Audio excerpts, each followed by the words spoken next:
안녕하세요. 신성우입니다. 법률저널 1회 문제 해설 진행하도록 하겠습니다. 먼저 1번 문제입니다. 1번 문제는 제가 독해하는 방법도 간단하게 보여드리겠습니다. 1번 문제 제일 첫 시작이 첫 문장의 시작이 팔관해는이라고 시작을 합니다. 팔관해는이라고 되어 있고 팔관해가 무엇인지를 첫 문장에서 말을 한다라고 인지를 하시면요. 그 다음에 여러분들께서 종교 제전이자 축제이다. 이게 여러분들께서 눈에 들어오셔야 합니다. 팔관에는 종교 제전이자 축제였던 겁니다. 그리고 물론 그 사이사이에 있는 고려시대였고 불교 의례랑 전통 의례가 결합되었다. 이것도 의미가 없는 건 아닙니다. 선지화시킬 수 충분히 있어요. 하지만 머릿속에 여러분이 더 중요하게 기록을 해줘야 되는 거는 팔관에는 종교 제전이자 축제였던 거다. 고려시대. 이 정도 기록이 나와야 되는 거죠. 그렇게 개념이 잡힌 다음에 그 다음에 팔관해가 11월 보름날을 전후로 해서 개최되었다라는 식의 날짜에 대한 내용이 여기 나와 있다라고 잡아주시면 됩니다.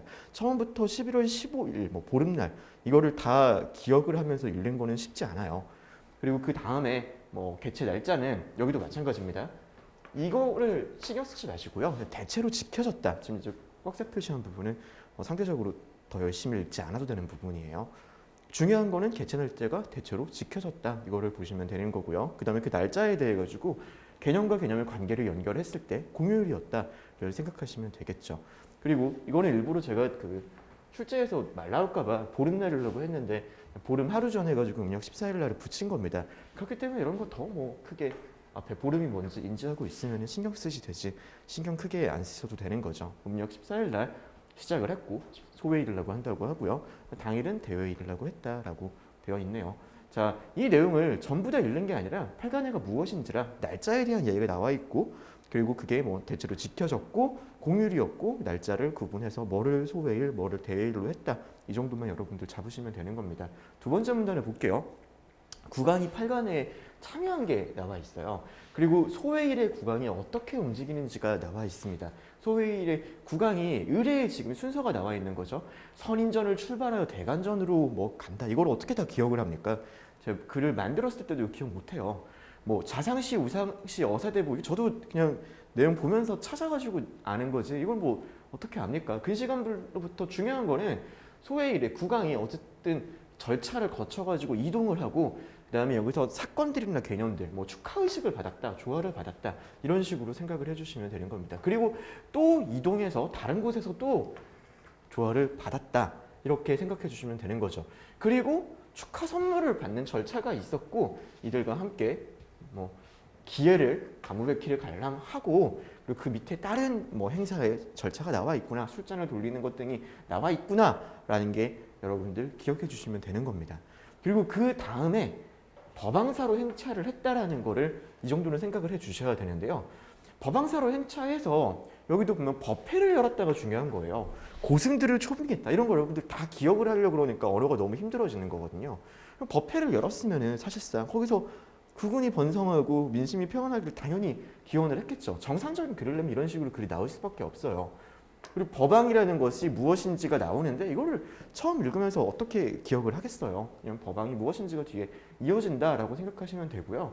뒤쪽에 법왕사 행차가 어떤 의미를 하고 있는지에 대한 것도 여기 컴마로 연결되어 있는데 이걸 다 읽는 게 아니라 국민을 위해 법회를 연다. 이 정도로 여러분이 핵심적인 내용을 기억해서 앞뒤를 연결해 주면 되는 거예요. 좋은 글이라면은 좋은 글이 아니죠. 피셋에 있는 정상적인 지문을 다듬는 또 제가 그래도 다듬은 글이니까요. 거의 다 많이 썼습니다.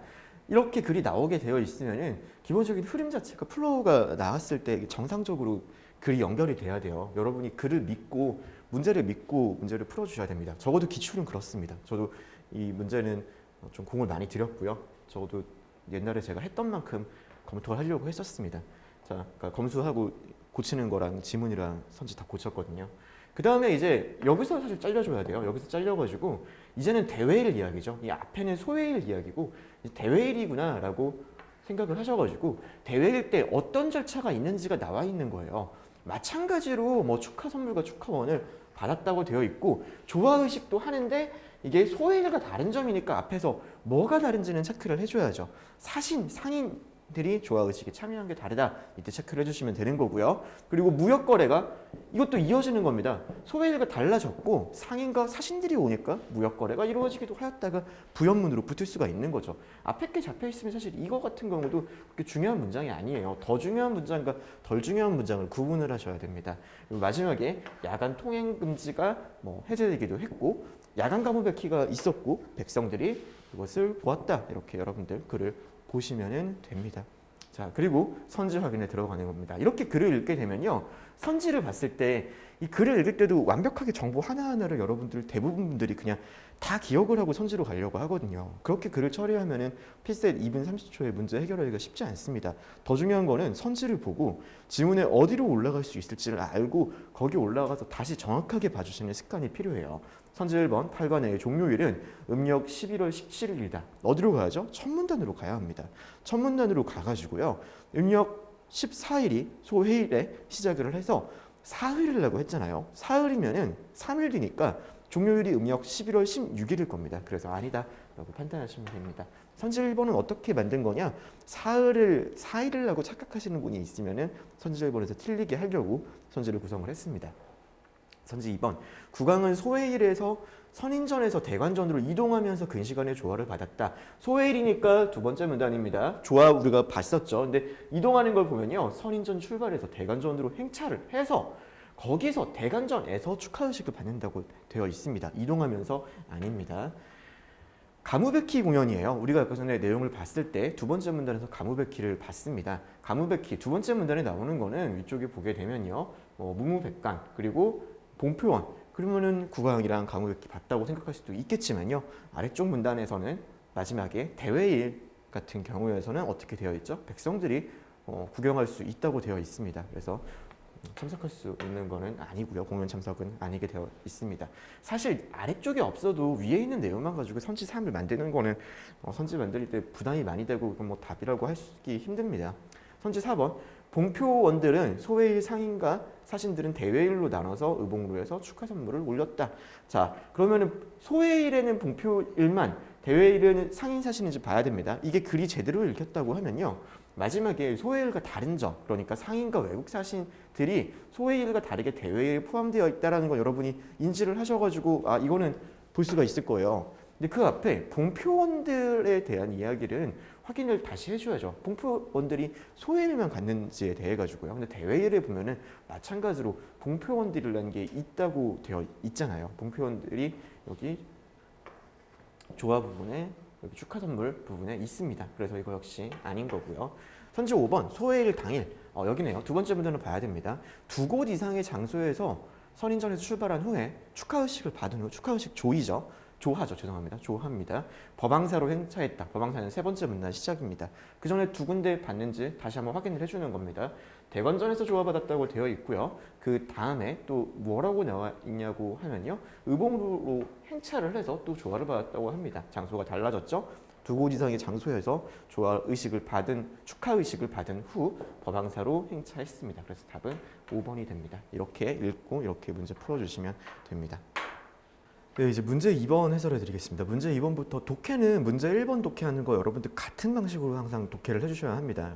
지금 이 법률저널 해설 강의에서는 문제 2번부터는 제가 선지가 어떻게 판단되는지만 위주로 말씀을 드릴게요. 하지만 여러분들 읽는 것도 제가 문제 1번에서 말씀드렸던 방법을 그대로 적용해서 독해를 읽으셔야 됩니다. 사실 독해 방법만 바꿔도 점수 상당히 많이 올라갈 수 있어요. 독해 방식 여러분 걸로 체화시키셔가지고 독해 꼭 활용하셨으면 좋겠습니다. 선지 1번 영주 이후에 이르러서야 왕이 참작한 시민 등이 국조보감에 수록되었다. 여러분이 글을 제대로 읽었다고 하면요.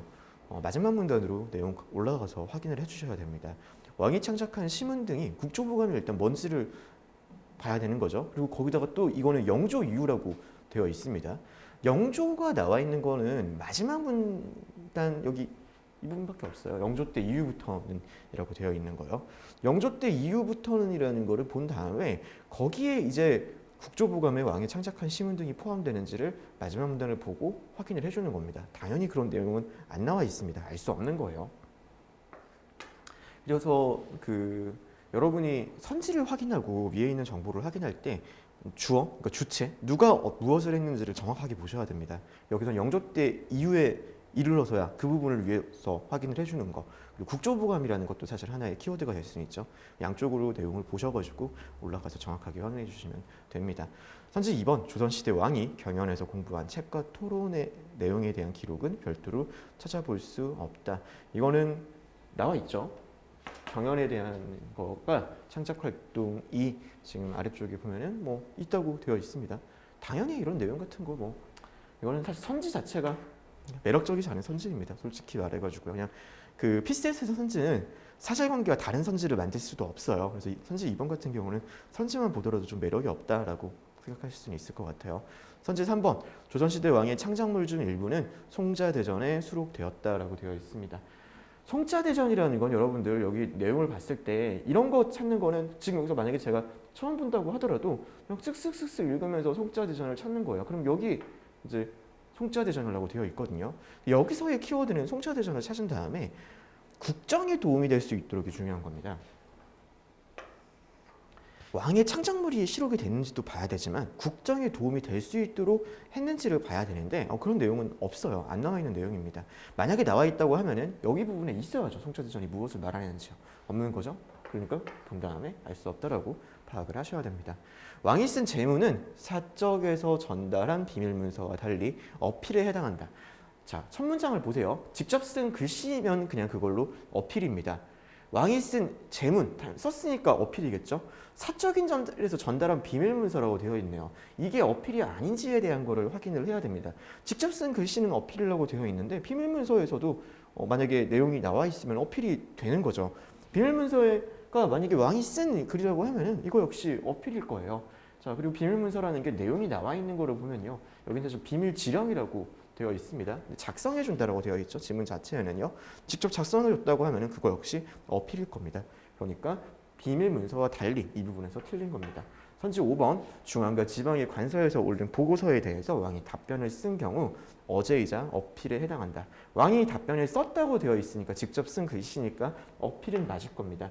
그리고 직접 쓴 문장은 어제라고 되어 있고요. 보고서에 답변을 썼다라고 되어 있으면은 이거 답변을 이제 문장으로 쓴 경우라고 제가 할까 하다가 오늘 마지막에 그냥 놔뒀는데요. 왜냐하면은 그러니까 이 피셋 문제가 만들어질 때, 선지가 만들어질 때 저 역시도 이거 같은 경우는 지적이 들어왔어요. 답변을 문장으로 안 쓰는 경우도 있지 않겠느냐. 문장으로 안 썼다 그렇게까지 보긴 좀 힘들 것 같고, 기본적으로 보고서에 대해서 답변을 썼다 그러면 그거는 뭐 아무리 짧아도 문장을 가지고 있었다고 보는 게 맞을 것 같습니다. 그래서 어제이자 어필에 어제다라고 보는 것도 뭐 문제가 없을 것 같아가지고 이렇게 했어요. 근데 이런 지적을 좀 제가 일부러 남겨놓고 설명하려고 만들어둔 거긴 한데요. 이런 정도가 결국은 출제하는 교수님들과 거기 들어갔던 검토생들의 의견이 반영이 돼가지고 어느 정도 뭐 만들어지는데, 엄격하게 들어가면 이것도 좀 다듬어주면 더 좋은 거죠. 문장으로 답변을 쓴 경우 이런 식으로 만들면요. 근데 좀 그렇게 만들다 보면은 선지가 좀 우스워지는 경우도 있거든요. 그래서 얘는 그냥 그대로 남겨뒀습니다. 이 정도면은 제가 보기엔 답 고르는 데는 문제가 없을 거라고 생각을 합니다. 그래서 답은 5번이라고 고르시면 됩니다. 자, 다음으로는 문제 3번 해설해 드릴게요. 요즘 문제 3번이 좀 어려운 선지가 많이 나오고 있어서 쉬운 내용은 넣지 않으려고 했는데 그렇게 많이 어려울지는 조금 의문입니다. 문제 3번 같은 경우는 선지 1번을 보면요. 여아의 골반뼈를 전면에서 보면 남아의 골반뼈에 비해 앞면이 푹 들어갔다고 되어 있는데요. 그 여성과 남성의 골반뼈의 차이는 여기 나와 있어요. 하지만 기본적으로 제일 첫 문단, 첫 문장에서 뭐라고 되어 있죠? 성장이 끝난 성인의 뼈를 사용할 때만 가능하다고 되어 있잖아요. 그러니까 성인이 되었을 때만 뼈 차이가 난다라고 생각을 하실 수 있겠죠. 여아랑 남아 이거 가지고는 알 수 있다고 하기 힘들겠죠. 선지 2번입니다. 좌우 골반뼈 부부가 만나는 부분, 이것도 마찬가지로 여기입니다. 좌우 골반뼈를 남기는 그 좌우 골반뼈가 만나는 부분, 이 부분이죠. 이 부분에서 남녀 구별의 정확도가 가장 높아졌다고 되어 있는 거지, 거기가 없어도 기본적으로 골반뼈에서 여기 위에 보시죠. 차이가 있는 겁니다. 차이가 있어요. 치고를 통해 가지고 확인하는 게 가장 정확도가 높다라는 것이, 그거 아니고도 분명히 골반뼈 그 다른 부분, 그 부분 아니어도 골반뼈를 통해 가지고 확인은 가능하다라고 생각하실 수 있을 겁니다. 그게 아니면은 확인할 수도 있지 않을까, 이런 식의 생각을 해주시면 됩니다.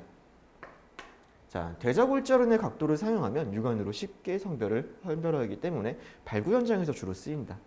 여기 부분인데요. 이 문제 같은 경우는 문제가 선지가 좀 너무 정확해가지고 문제가 좀 쉬웠을 거예요. 선지를 조금 더 까다롭게 만들었어야 되는데, 대자골절의 각도를 통해 가지고 육안으로 쉽게 성별을 확인을 하죠. 그래서 앞에도 보면요, 발굴 현장에서 많이 쓰였다라고 되어 있습니다. 자, 선지 3번이 맞는 거고 답은 선지 3번 이렇게 하고 넘어가시면 됩니다.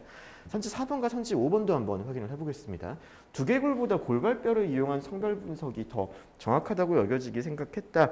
피니스 방법은 지금 언제죠? 그 40년이 지났다고 되어 있습니다. 그런데 20년 전만 하더라도 두개골이라고 되어 있어요. 피니스 방법이 발표되면서 두개골보다 골반뼈가 더 적합했다고 여겨지기 시작했는지, 이건 뭐 나와 있지 않고 여기 지문에 있는 내용과도 다 배치되는 부분이 있습니다.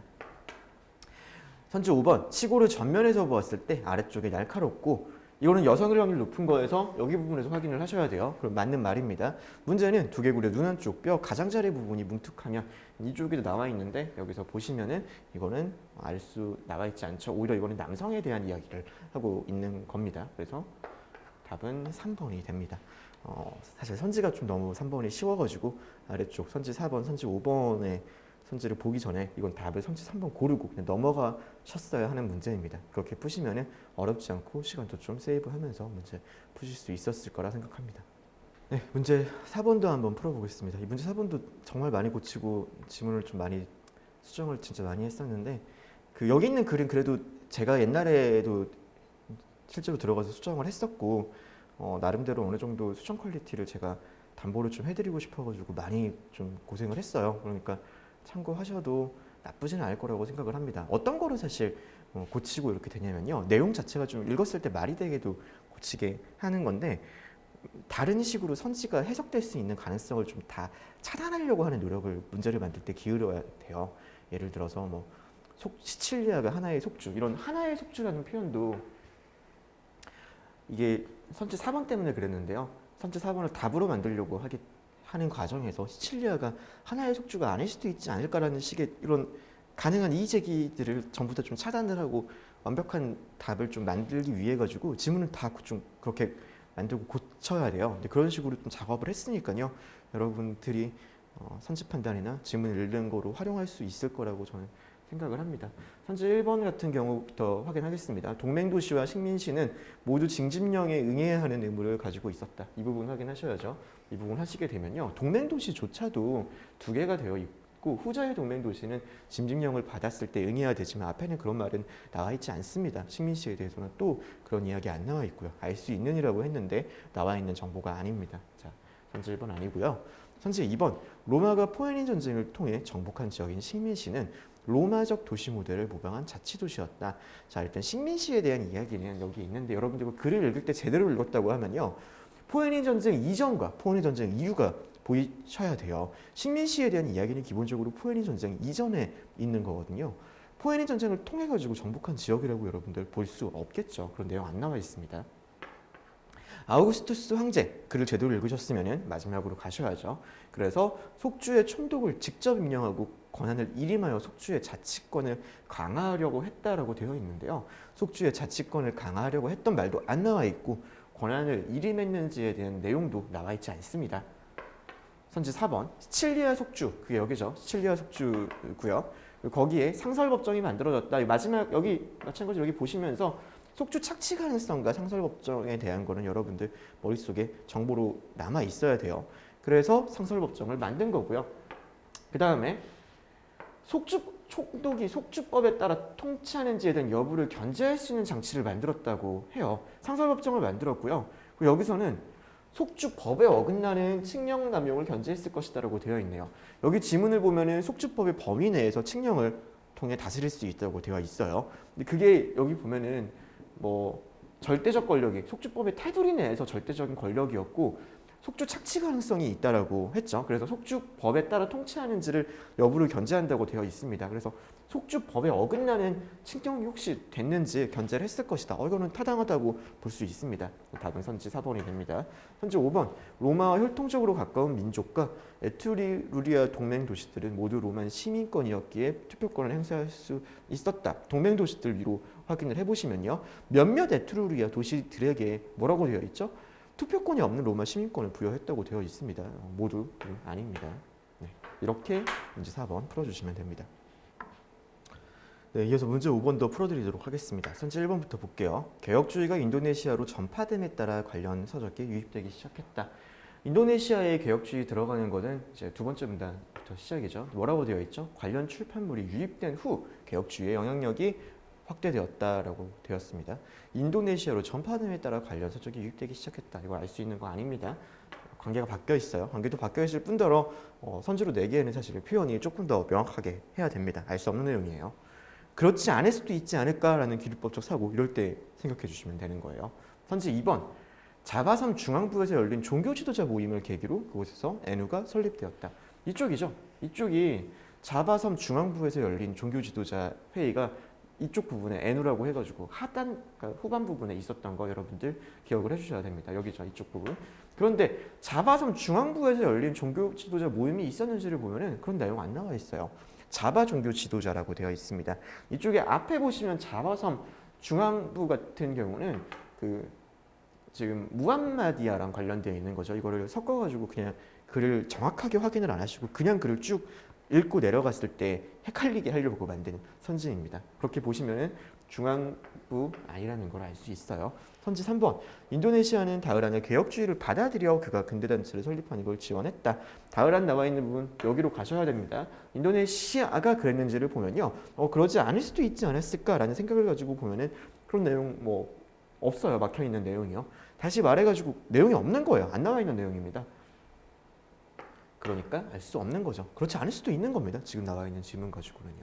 아랍권의 종교개혁주의는 경전에서 벗어날 것을 주장했기 때문에 근대주의라고 불렸다. 아랍권의 종교개혁운동은 인도네시아 부분이 아니라 전반적인 거니까 위로 올라가서 확인을 해주시면 됩니다. 그럼 지금 경전에서 벗어날 것을 주장한 게 아니에요. 개혁주의가 근대주의로 일컬어졌던 이유는 여기죠.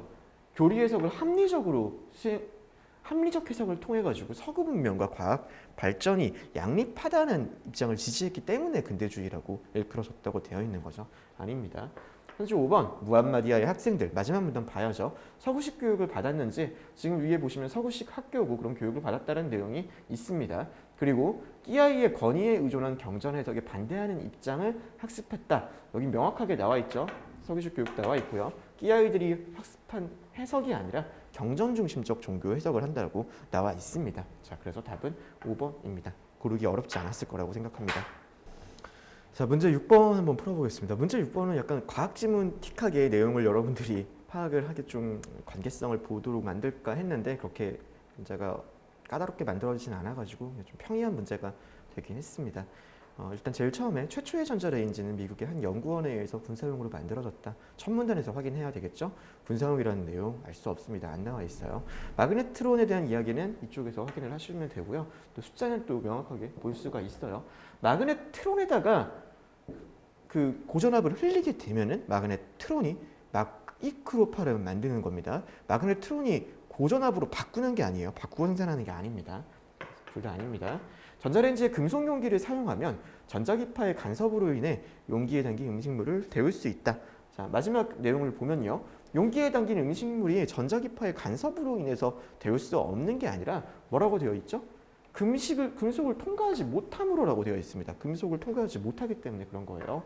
물 분자에 전자기파를 쏠 때 전자기파의 진동수가 2.45GHz에 가까워질수록 문분자의 진동은 더 강해진다. 이쪽에 여러분들 한번 보세요. 뭐라고 되어 있냐면요. 분자의 고유 진동수와 전자기파의 진동수가 가까울수록 공명 형상에 따라 진동이 커진다고 되어 있습니다. 그리고 뒤쪽에서 전자레인지에서 사용하는 전자기파의 진동수가 물 분자의 고유 진동수와 같다라고 되어 있습니다. 전자레인지에서 사용하는 전자기파의 진동수가 2.45GHz죠. 2.45GHz고 그게 물 분자의 진동수와 같습니다. 그리고 분자의 고유 진동수와 전자기파의 진동수가 가까워질수록 즉 전자기파 진동수가 2.45GHz에 가까워질수록 물분자의 진동은 더 강해진다라고 볼 수 있는 겁니다. 알 수 있는 것은 그래서 4번이 됩니다. 자, 문제 5번까지 또 보도록 할게요. 문제 5번을 일부러 좀 헷갈리게 내려고 한 거기도 한데요. 지금 내용은 어떻게 되어 있냐면요. 유전가열이 된 내용은 여기를 확인을 하셔야 돼요. 마이크로파의 전기장이 양과 음으로 진동할 때 운동 에너지가 나오는 게 아니에요. 마이크로의 전기장이 양과 음으로 진동할 때 극성 분자들이 움직이는 거고요. 그 극성 분자들의 움직임으로 인해 가지고 운동 에너지가 발생하는 겁니다. 양자가 어떤 차이가 있냐면요. 선지 5번 같은 경우는요. 극성 분자와 관계없이 전기장이 양과 음으로 진동할 때 운동 에너지가 나온다고 지금 선지로 만든 거거든요. 무슨 말이냐면요. 물 분자가 없어도, 즉 극성 분자가 없다고 해도 선지 5가 맞게 되면 데워져야 된다는 거예요. 근데 여러분들 전자레인지에다가 식은 완전히 딱딱한 밥을 놓고 돌리게 되면은 극성 분자가 없는 상태에서 잘 데워지지 않거든요. 단순하게 만약에 전기장이 운동 에너지를 낸다고 하면은 데워져야죠. 그런데 극성 분자를 이동시킴으로 인해 가지고 운동 에너지를 낸다고 되어 있는 거기 때문에 선지 5번은 그 차이가 있는 거예요. 선지 5번은 그래서 알 수 없는 겁니다. 전기장이 양과 음으로 진동할 때 운동 에너지를 내는 게 아니에요. 전기장이 양과 음으로 이동하면서 극성 분자를 이동시키는 겁니다. 그러면서 운동 에너지가 발생하게 되는 거죠. 자, 그래서 문제 6번의 답은 4번 이렇게 정리하시면 됩니다. 자, 문제 7번도 함께 풀어보도록 하겠습니다. 이 표현 영역의 문제입니다.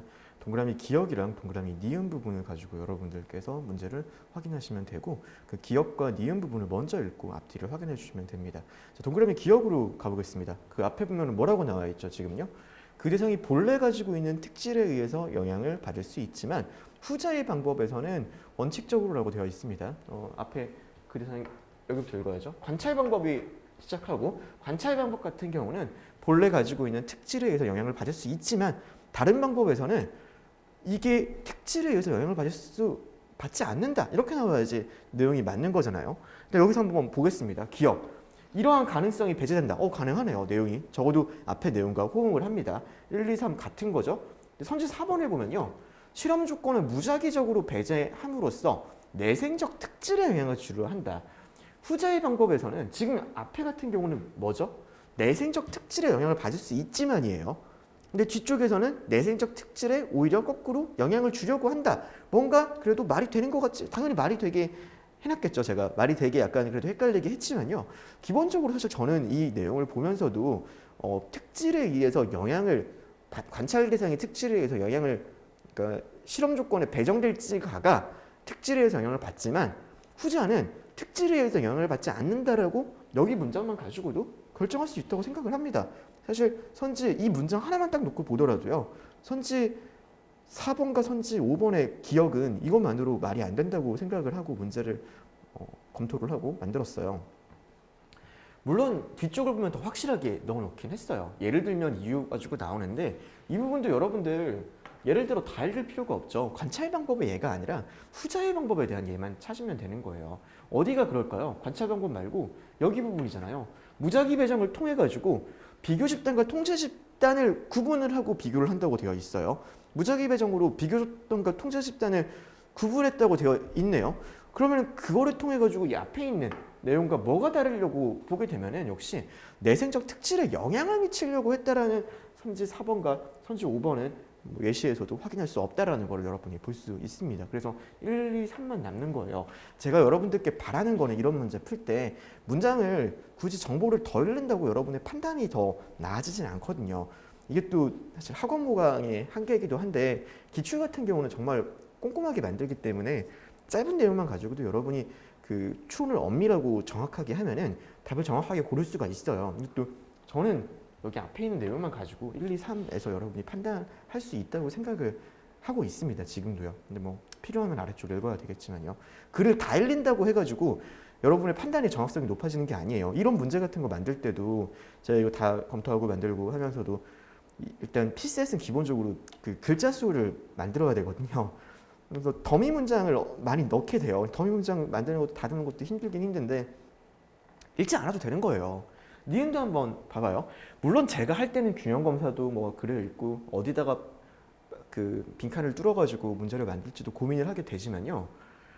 여러분이 문제를 본 상황에서 이게 문제가 성립을 하려면요. 니은을 보세요. 물론 이 가능성은 이론적 확률일 뿐이라고 되어 있단 말이에요. 물론 이 가능성은 이론적 확률일 뿐 뭐뭐다. 그럼 앞에 한번 보세요. 대상의 수가 감소할수록 평균적 특징들이 실험 조건들 사이에서 차이가 날 가능성이 증가하기 때문이다. 이게 아니라고 하면요. 가장 기본은 대상의 수가 감소해도 뭐 차이가 날 가능성이 증가하지 않다. 일단 그거는 가능하겠죠. 그리고 다른 것도 어쨌든 호응이 되는 게 들어와야 된단 말이에요. 그런 거를 봤는데 선지일보를 딱 보면요. 실험 대상의 수가 일정 수준을 넘어서면 균형 검사가 불필요한 경우도 있다라고 되어 있습니다. 선지 1번 여기로 확인하려고 하면요. 그러면 이제 균형 검사가 이때는 뭔지 모르니까 확인을 해주는 거예요. 그리고 위를 보니까 배정된 대상의 평균적 특징들이 실질적으로도 차이가 없다라는 것을 확인하는 거예요. 왜? 앞쪽에 보니까 실험 연구가 내성적 특질을 동일하게 만들지만 그렇지 않은 경우도 있기 때문에 그거를 검증을 해야 된다는 거예요. 지금 여기 보니까 위쪽에서 대상의 수가 감소할수록 차이가 날 가능성이 증가한다고 되어 있네요. 그러면 감소할수록 차이가 날 가능성이 크면은 실험 대상의 수가 크면은 균형 검사가 불가능한 경우도 있다. 이거는 이론적 반대, 니은이 위랑 반대되는 말이 아니라 같은 말을 하고 있는 거잖아요. 그래서 선지 1번은 아닌 겁니다. 선지 2번, 실험 대상의 수가 감소한다고 해서 평균적 특질들이 크게 차이가 나지는 않는다. 이거는 뭐 위쪽이랑 다른 말을 했었죠. 뒤랑 봐야 되는 겁니다. 실험 대상의 수와 관계없이 왜곡되었을 가능성을 검토해야 된다. 실제로는 실험 대상의 수가 감소해도 왜곡되지 않는다고 하면은 사실 뒤가 있을 필요가 없겠죠. 2번도 아닌 겁니다. 지금 니은을 보고 이 앞에 거를 보고 해서 그렇지 니은을 보고 이 뒤에 거를 먼저 봤으면요. 선지 2번은 바로 지울 수가 있습니다. 사실요. 사실 뒤에 거를 봤으면은 선지 1번과 선지 2번이 둘 다 지워져요. 그런 생각을 하면서 문제를 내기도 했습니다. 그리고 이 내용을 살려줄 수밖에 없는 게 어렵게 내려고 하면은 저도 이 뒤에 거 날리고 싶죠. 뒤에 거 날려버리고 문제 내버리면은 난이도가 높아지거든요. 근데 난이도가 높아질 뿐만이 아니라 틀림없이 그 문제 이의제기 들어오고 문제 퀄리티에 대한 이야기가 나온단 말이에요. 이거를 넣어야지 문제가 확실해지는 거예요. 실험 대상이 수와 관계없이 왜곡되었지 않았을 가능성을 검토해야 된다. 그러니까 선지 3번과 같이 일정 수준을 넘어선다고 하더라도 평균적 특질이 차이가 날 수 있다라고 되어 있는 겁니다. 앞에 쪽이랑도 조응을 하는 거고요. 그래서 답은 3번입니다. 이 문제 같은 경우는 여러분들 그 빈칸 박스 넣는 거 여러분들 어려워하시는 분들 여전히 많은데요. 이것도 가장 효율적으로 문제를 푸는 방법은 기억에 있는 문장 이것만 보고 니은 같은 경우는 여기 보고 따라서 부분 봐가지고 내용 잡은 다음에 앞쪽에 이론적 확률일 뿐 봐가지고 검토하는 걸로 하면은 제가 생각하기에는 한 지문의 3분의 1 정도만 읽고도 문제 풀 수 있다고 생각을 합니다. 그렇게 풀어야지 여러분이 남들보다 한 문제를 더 맞춰가지고 피셋 시험을 합격할 수가 있어요. 피셋 시험이라는 게 무조건 있다고 문제를 다 읽고 정보를 처리하는 게 아니거든요. 정보를 처리하는 방법을 공부하는 과목이라고 생각해 주셨으면 좋겠습니다. 여러분 문제 8번도 함께 풀어보도록 하겠습니다. 알 수 있는 것을 고르라고 되어 있습니다. 선지 1번으로 가볼게요. 경성균형, 여기는 안보 전략이 뭐가 나와 있죠? 제일 처음에 균형이랑 아래쪽에 편승이 나와 있습니다. 경성균형 같은 경우는요. 안보 전략 중 가장 많은 이득을 보장하는 전략이라고 되어 있지만요. 그러면은 경성균형, 연성균형 그리고 마지막에 편승까지 합쳐서 되죠.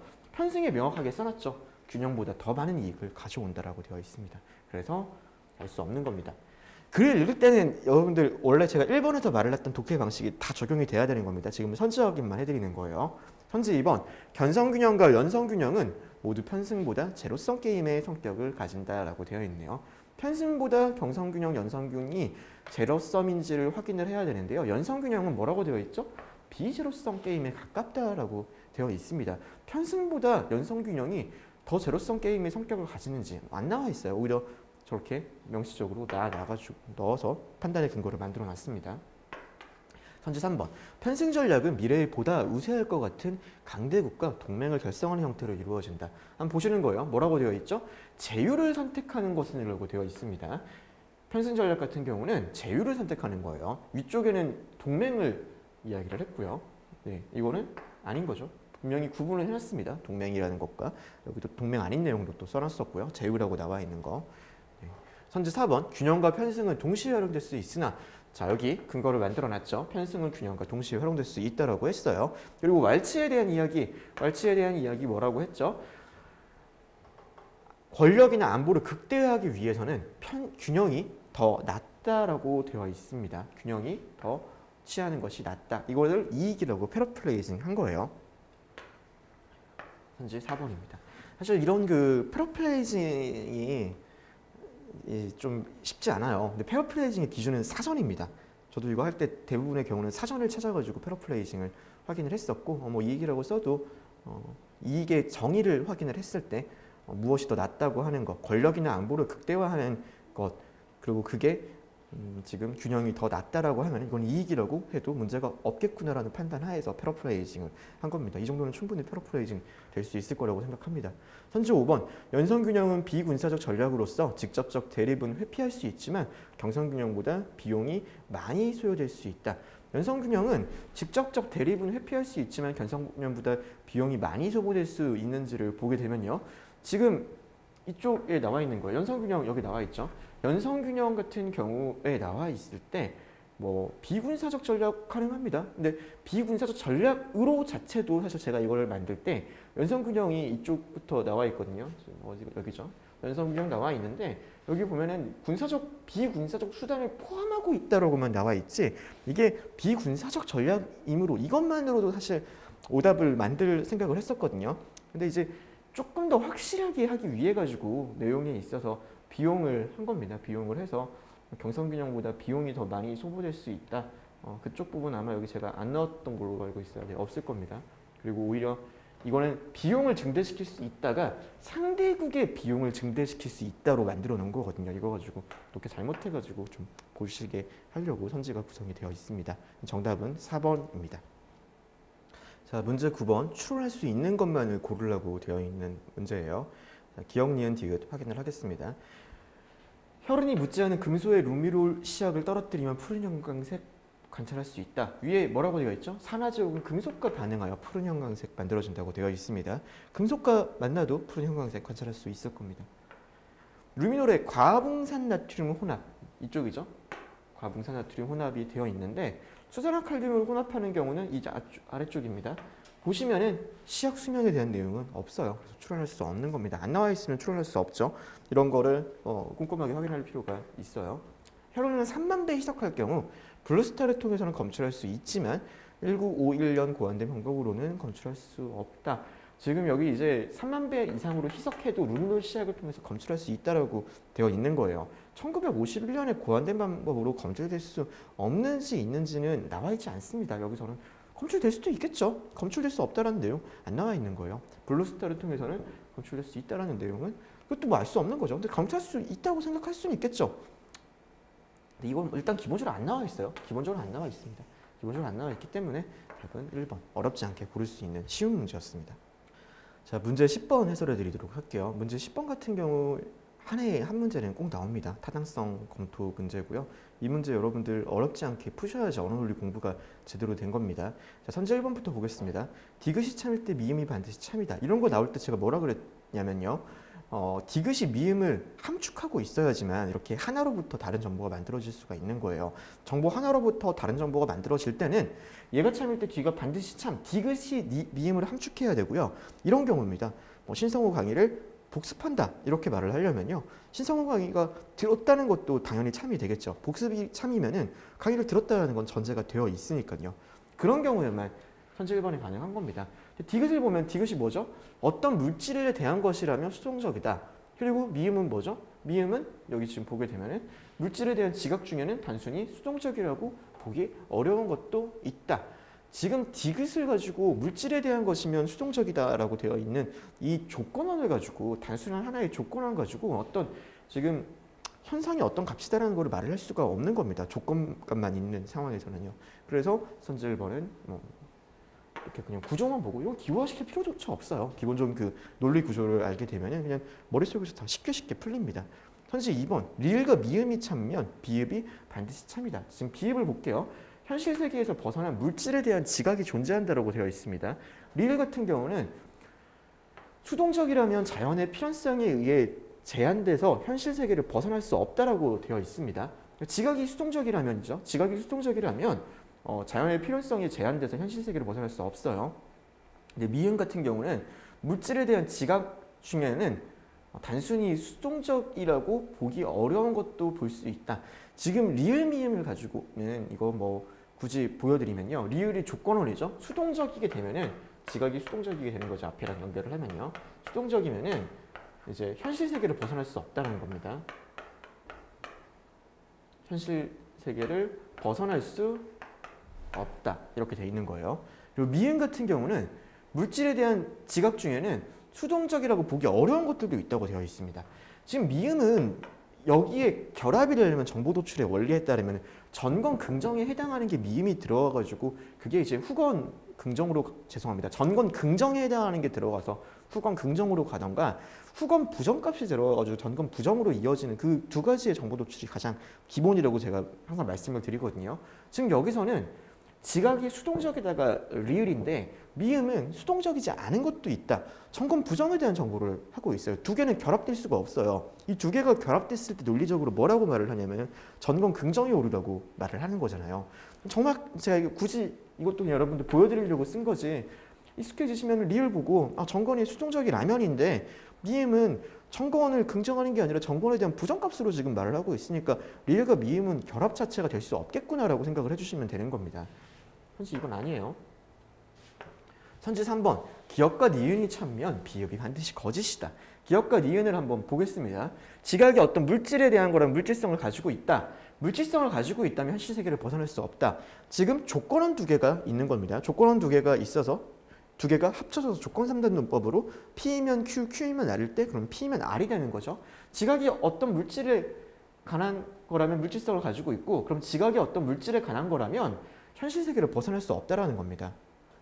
지각이 어떤 물질에 관한 거라면 현실 세계를 벗어날 수 없다라고 되어 있어요. 그렇게 되어 있으면은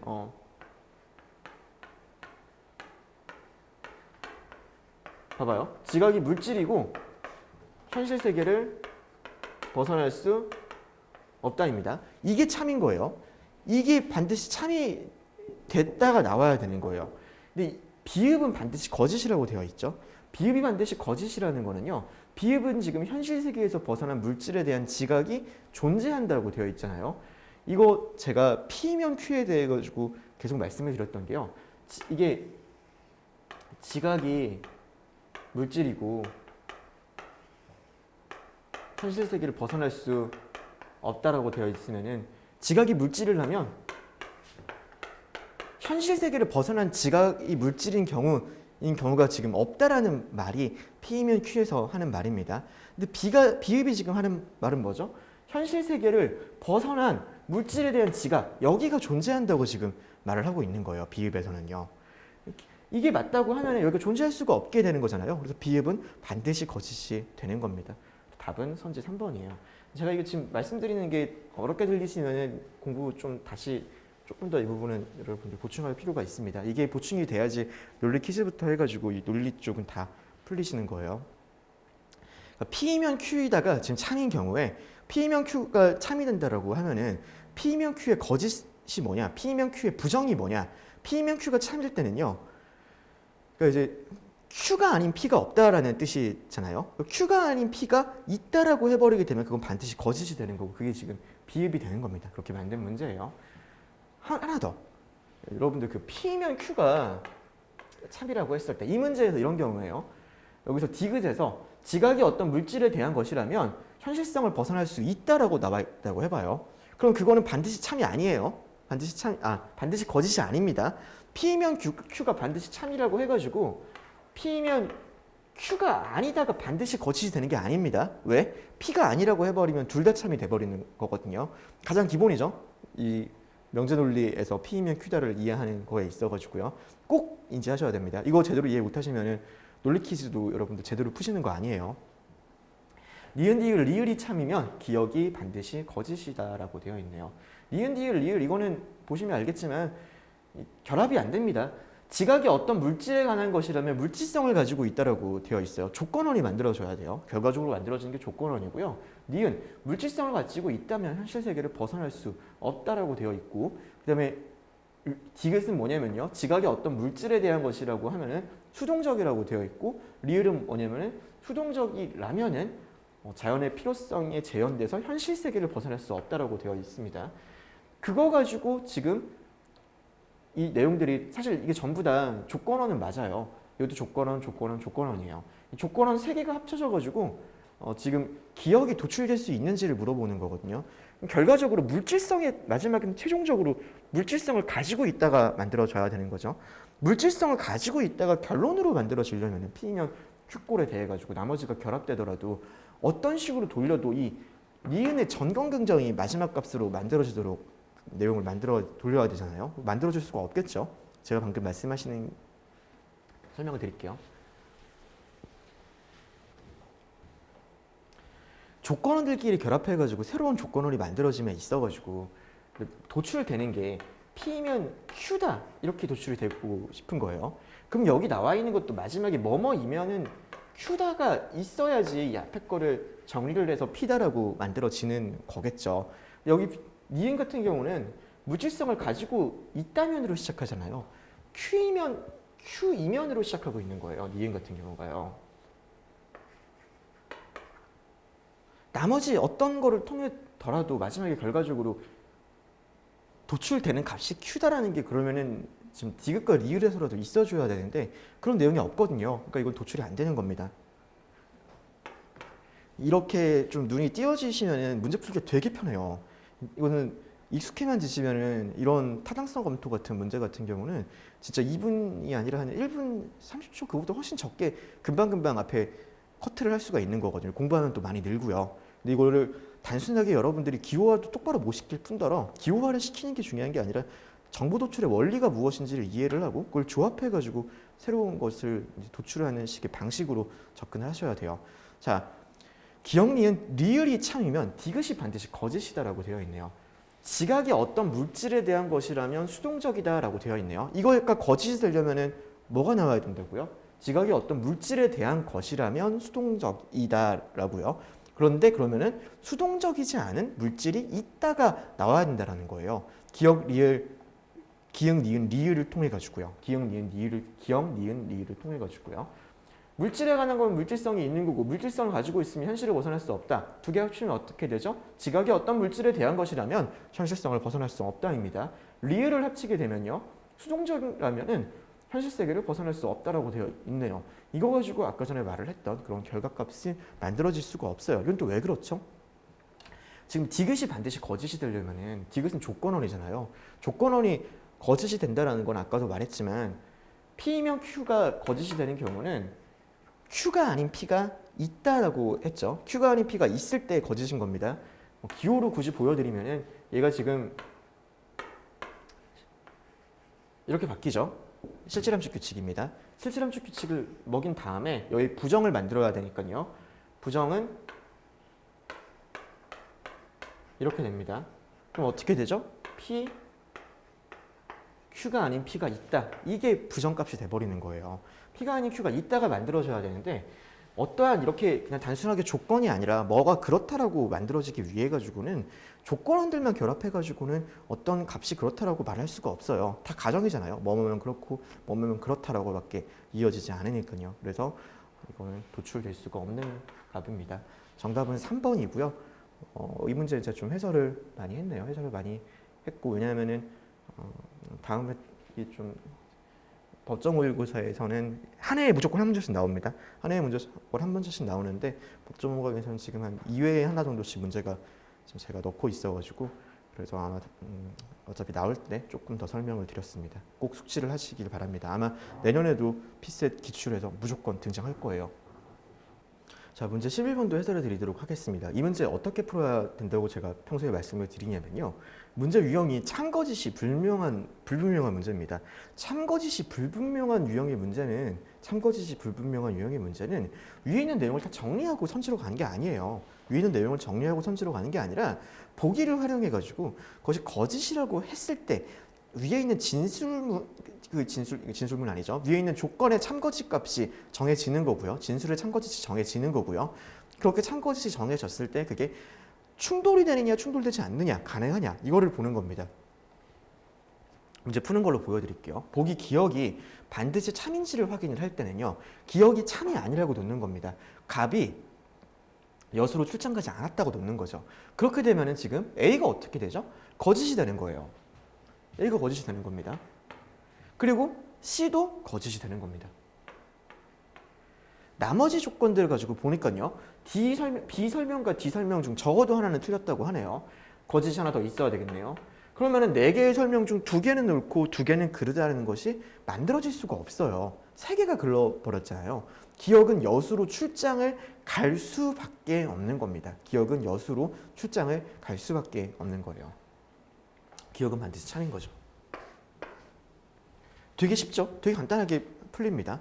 자, 그 다음에 니은 같은 경우에 을은 3월에 대전으로 출장을 갔다. 이거는 정보를 이제 여수로 갔다는 게 결정됐는데 정보 정리를 할 때 어떻게 정리를 해줘야 되냐면요. 갑, 을, 병이 있고 이 정보 정리하는 거만 사실 잘해도 언어도 그렇고 상황도 그렇고 상황에 있는 퀴즈 문제도 정보 정리만 잘하면 잘 풀리는 문제가 상당히 많거든요. 이거는 제가 기본적으로 여러분들 할 수 있을 제가 몇 번 이제 말을 했는데 그리고 이 중간값에서 지역이 들어가면 되는 거예요. 어떤 지역인지를 말을 하는 거죠. 3, 9, 10에 있어서 여기에 예를 들면 여수, 뭐 울산 뭐 이런 게 들어가는 겁니다. 자, 그 상황에서 갑은 일단 여수예요. 갑은 여수인 건데 을은 3월에 대전으로 출장 갔다고 되어 있잖아요. 이거를 그러면 어떻게 하느냐? 3월과 대전이니까 3월이 아닐 수 있는지부터 여러분들 먼저 확인을 해주시면 되는 겁니다. 3월이 대전이 아닐 수 있는지 확인을 하고 그 다음에 위에 있는 진수를 보세요. 진수를 봤을 때 그것만 가지고 사실 위에 있는 거에 진수를 가지고 뭐 참거짓 값이 만들어지진 않거든요. 이런 경우에 저한테 어떻게 해야 되는지를 묻는 분들이 되게 많은데요. 답은 간단합니다. 그냥 가능하도록 위에 있는 조건들 같은 거 활용해서 2개는 참, 2개는 거짓, 그리고 BD 중 하나는 틀리게 그냥 써버리세요. 을이 3월에 출장 가지 않았다. 그러면 어떻게 되죠? 적어도 B는 F가 된단 말이에요. B가 F가 되고 병은 여수로 출장 갔다라고 되어 있죠. 병은 근데 지금 갑이 여수로 출장을 가야 되기 때문에 병은 여수로 출장 갔다. 이건 자동적으로 F가 돼버리는 거예요. 그럼 나머지 값들이 둘 다 참이 돼야 되잖아요. B, D 설명 중 한 설명, 적어도 한 설명이 그리니까 둘 다 그리는 건 상관이 없어요. 자, 이거를 가지고 가능한지 그냥 시키는 대로 참 만들어주시면 되는 거예요. 을이 11월에 갔다. 을이 11월에 대전에 갔다라고 해보는 거죠. 3월이 아니고 그냥 대전은 맞다라고 생각을 해가지고요. 대전에 갔다라고 놓고 나머지는 어떻게 하는데요. 병은 울산에 가기만 하는 거예요. 그리고 갑은 여수에 가기만 하면 되는 겁니다. 그럼 안 넣어도 사실 가능하겠다가 보이겠지만 안 보인다고 하면은 그냥 넣어버리는 거예요. 그러면은 A 참, C 참. 다시 말해서 을이 3월에 대전으로 출장 가지 않아도 가능한 거죠. 가능한 겁니다. 그래서 니은은 반드시 참이 아닌 거예요. 이렇게 풀면은 답은 바로 1번으로 해결이 됩니다. 쉽죠? 이렇게 문제를 풀 수만 있다고 하면은 논리 퀴즈는 여러분들한테 굉장히 큰 언어 논리 점수 향상의 도구가 됩니다. 문제 푸는 원리도 이거를 모순 찾고 반대 찾아가지고는 여러분들 제 시간에 문제 못 풀어요. 그거 가지고는 정확하게 문제를 여러분들 고득점 받기는 저는 힘들다고 생각합니다. 모순 찾고 반대 찾아가지고는 시간이 막 3분, 4분 걸려버린단 말이에요. 시간이 부족한 싸움에서 굉장히 치명적이라고 생각을 해요. 자, 디귿 같은 경우 만약에 봐야 된다. 그럼 여기서 병이 여기서는 9월이잖아요. 이거 가지고 여기랑 이거는 하나의 가능한 경우고 여기랑 맞다고 해서 반드시 참은 아니에요. 아닐 수도 있게 다른 방법을 보는 거죠. 병이 오히려 뭐 3월에 갑이 9월, 병이 3월 가도 되는 거 아니냐? 가능하거든요. 병이 9월에 울산 안 가도 되는 겁니다. 자, 그렇게 해서 답은 선지 1번이 돼요. 이 문제 같은 경우는 문제 퀄리티도 되게 좋지만 제가 만든 건 아니에요. 제가 지금 법률저널에서 검토를 하고 있고 원래 문제가 만들어진 걸 다듬은 건데 원래 문제가 되게 좋았습니다. 원래 문제가 되게 좋았는데 이거를 만드신 분은 이렇게 문제 푸는 걸 생각하고 만들지 않았어요. 그런데 지금 풀리잖아요. 기본적으로 귀류법적 원리라는 거는 논리가 성립한다고 하면은 무조건적으로 이게 맞아 들어가야 되는 거예요. 맞아 들어가야 되는 거고 그렇기 때문에 뭐 제가 이렇게 이야기 드리는 요령을 여러분들 활용하시면은 문제를 훨씬 더 보다 빠르고 정확하게 문제 풀 수 있을 거라고 생각합니다. 자, 여러분들 문제 12번도 제가 풀어드리겠습니다. 문제 12번 같은 경우도 참거짓이 불분명해요. 범인은 모두 거짓말을 말했고 범인이 아닌 사람들은 모두 참말만을 말했기 때문에 그런 거죠. 그리고 참거짓이 불분명한 문제입니다. 그러면은 지금 범인을 찾아야 되는 거잖아요. 그러니까 A가 범인이 아니라고 놓는 겁니다. 범인이 아니면 어떻게 되죠? 참달말을 말하는 거죠. 이렇게 놓고 이게 가능할지를 확인해 주는 겁니다. 가능하다고 하면은 범인이 아닌 거예요. A가 있고 내 아래층에는 D가 살고 내가 사는 층은 나를 포함해가지고 한 명 더 산다고 되어 있습니다. 자, 그 다음에 원래는 이렇게 놓으면은요, 나머지 B, C, D, E 중에서 진술의 참거짓 값이 정해지면은 가장 좋아요. 그걸 활용해가지고 뭐 T인지 F인지를 활용해가지고 문제를 풀면 되거든요. 근데 지금 안타깝게도 얘를 가지고 만들어지진 않아요. 그럼 어떻게 하면 되냐? 다음에 있는 거, 그래 B 너도 한번 참말했다고 해보자. 이게 안 되면요? 이게 안 되면은 그 상황에서는 B가 참말해서 불가능하다 그러면은 B가 이제 범인이라고 놓고 나머지를 TT를 만들 수 있는지를 확인을 해봐야 되겠죠. 일단 B가 TT가 되는지를 보고, 그러니까 경우의 수를 그냥 만드는 겁니다. 규류를 활용해가지고 선지를 활용해서 하나의 가능한 경우를요. 이렇게 만들어야지 문제가 금방 풀려요. 진술을 여기서 내용을 충돌 나는 걸 찾으시면 여러분들 절대 제 시간에 문제를 풀 수가 없어요. 나는 3층에 살아. B가 지금 3층에 사는 거예요. 내 옆에는 E가 살아. 그럼 여기는 뭐겠죠? C겠네요. 이렇게 만들어 두고 가능한지 볼게요. A를 T, B를 T라고 하니까 이 모델이 만들어졌어요. C, 나와 같은 층에 거주하는 사람은 아무도 없어. F 되네요. 내 바로 아래층에 B가 살아. C 아래 B 안 사네요. F가 되네요. E는 A의 바로 위층에 살아. T네요. 나는 2층에 살지 않아. D, 그렇네요. D 옆집엔 아무도 살지 않고 내 옆에는 B가 살아. 다 맞습니다. 즉 C가 거짓이고 이런 경우가 가능하다라는 거죠. 지금 이 상황은 사실 F를 만들어 놓고 문제를 풀었단 말이에요. 문제를 풀고 하나의 가능한 경우가 만들어졌잖아요. 그러면 이건 어떻게 되냐면요. 이런 문제는 사실 구조상으로 되게 좀 쉬운데요.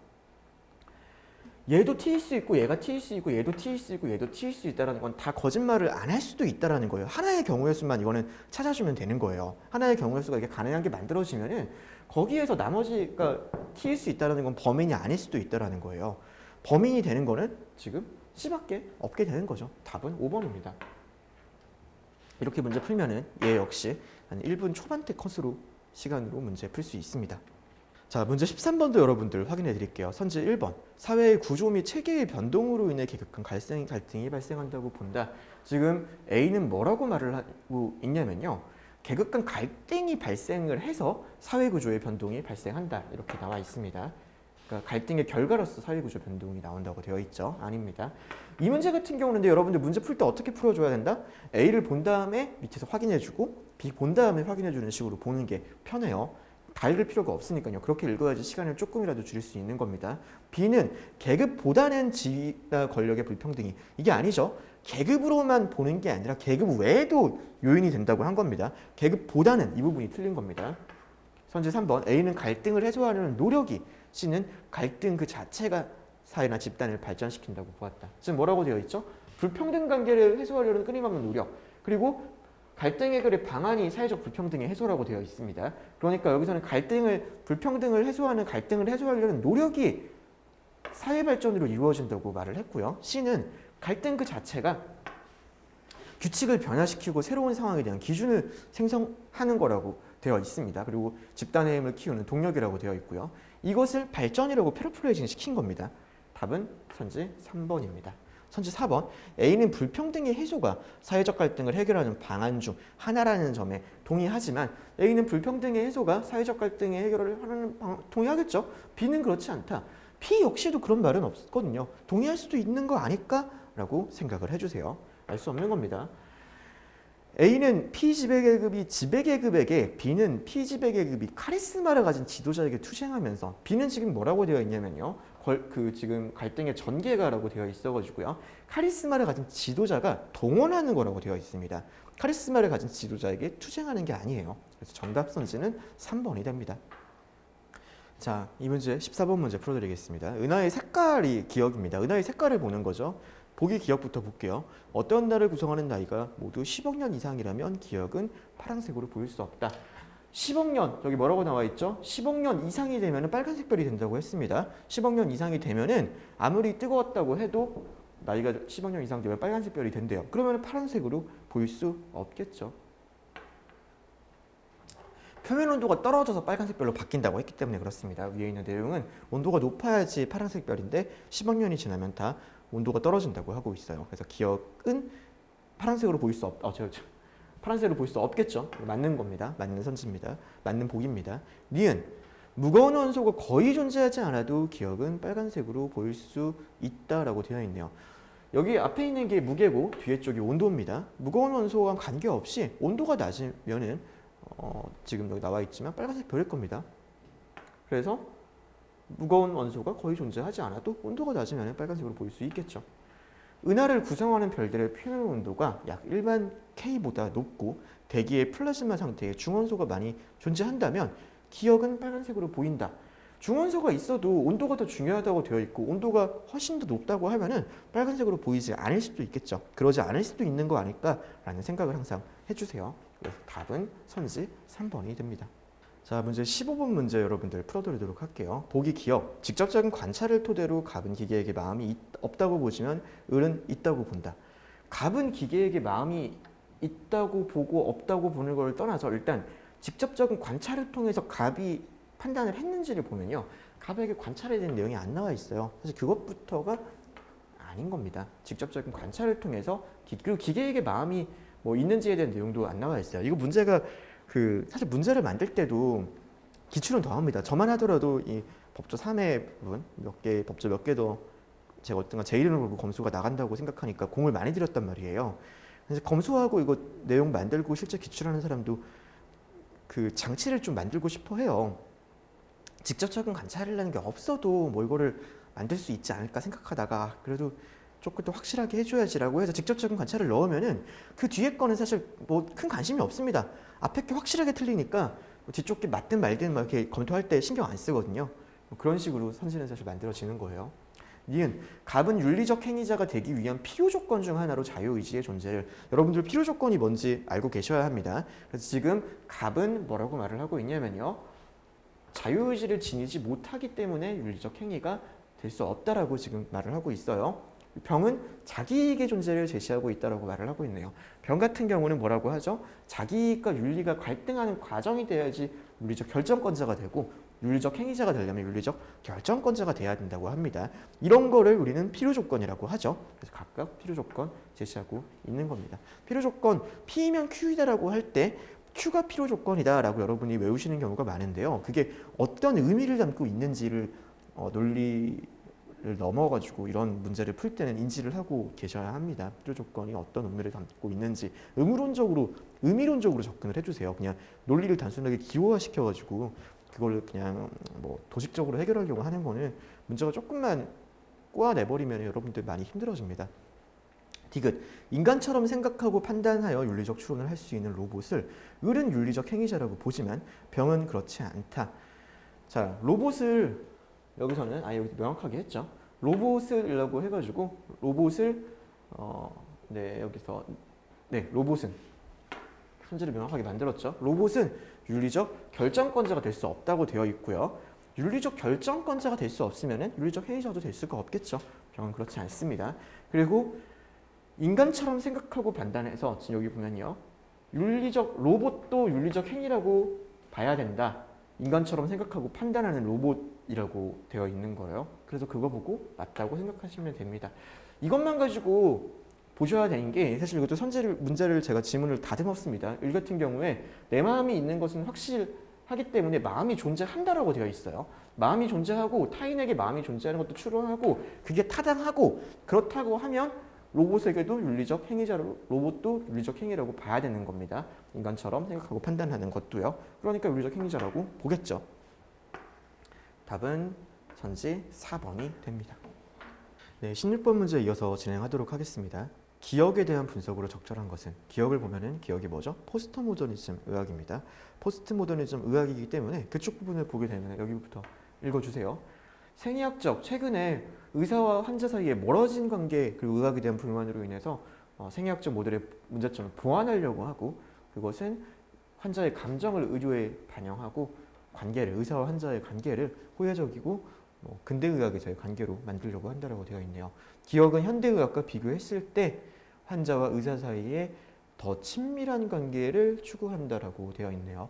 자, 의사와 환자 사이의 관계가 권력적이고 일방적인 것에서 호혜적인 것으로 바뀌어야 된다고 말을 하고 있습니다. 현대의학과 비교해서도 그런지를 보면 현대의학을 확인을 해줘야죠. 좀 포스트 모더니즘이니까 앞에 보니까 이렇게 딱 보이시면 좋습니다. 보이게 되면 지금 뭐라고 되어 있냐면요. 의사는 환자의 심리나 그가 처한 환경에 관심이 없었고 절대적인 주도권을 행사하게 되었다고 되어 있네요. 그것보다 조금 더 친밀한 관계를 추구한다고 하는 기억은 타당하다고 할 수 있습니다. 자, 선지 니은 근대의학 때와 마찬가지로 특권과 권위를 해소해야 한다고 본다. 그러면 여기는 지금 보니까요. 평등해야 된다고 권력적인 것에서 평등으로 바뀐다고 하니까 뭐 특권을 해소해야 된다, 권위를 해소해야 된다. 그럴 수도 있을 것 같아요. 근대의학을 확인을 해봐야죠. 근대의학을 하면은 뭐라고 되어 있냐면요. 권위가 제한이 없었다. 라고 나와 있습니다. 근대의학에서 권위가 제한이 없었다고 나와 있죠. 그래서 이거는 아닙니다. 기억은 현대의학과 달리 질병에 대한 과학적 지식과 성과보다 환자의 심리적 측면을 강조하여 궁극적으로 생리학 모형을 대체 아닙니다. 보완이죠. 이게 더 확실한 겁니다. 다른 내용보다도요. 그래서 이것도 아닙니다. 물론 그 선지를 낼 때 저도 이 확실한 거 외에도 선지가 여러 번 바꿔요. 처음에는 이거 가지고 좀 더 어렵고 애매한 내용을 가지고 만들어 봐야 되겠다. 그 다음에 좀 찝찝하면은 확실한 내용을 뒤에다가 넣어버리는 거거든요. 뭐 나머지 부분에서 여기서 뭐 과학적 지식과 성과보다 환자의 심리적 측면을 뭐 기억이 현대의학과 다르게 강조했다 하지 않았다. 이걸 여러분들 뭐 어떻게 출제위원이 어떻게 보고 문제를 만들 때 어떻게 볼지를 이게 맞니 그러니 생각할 필요가 없습니다.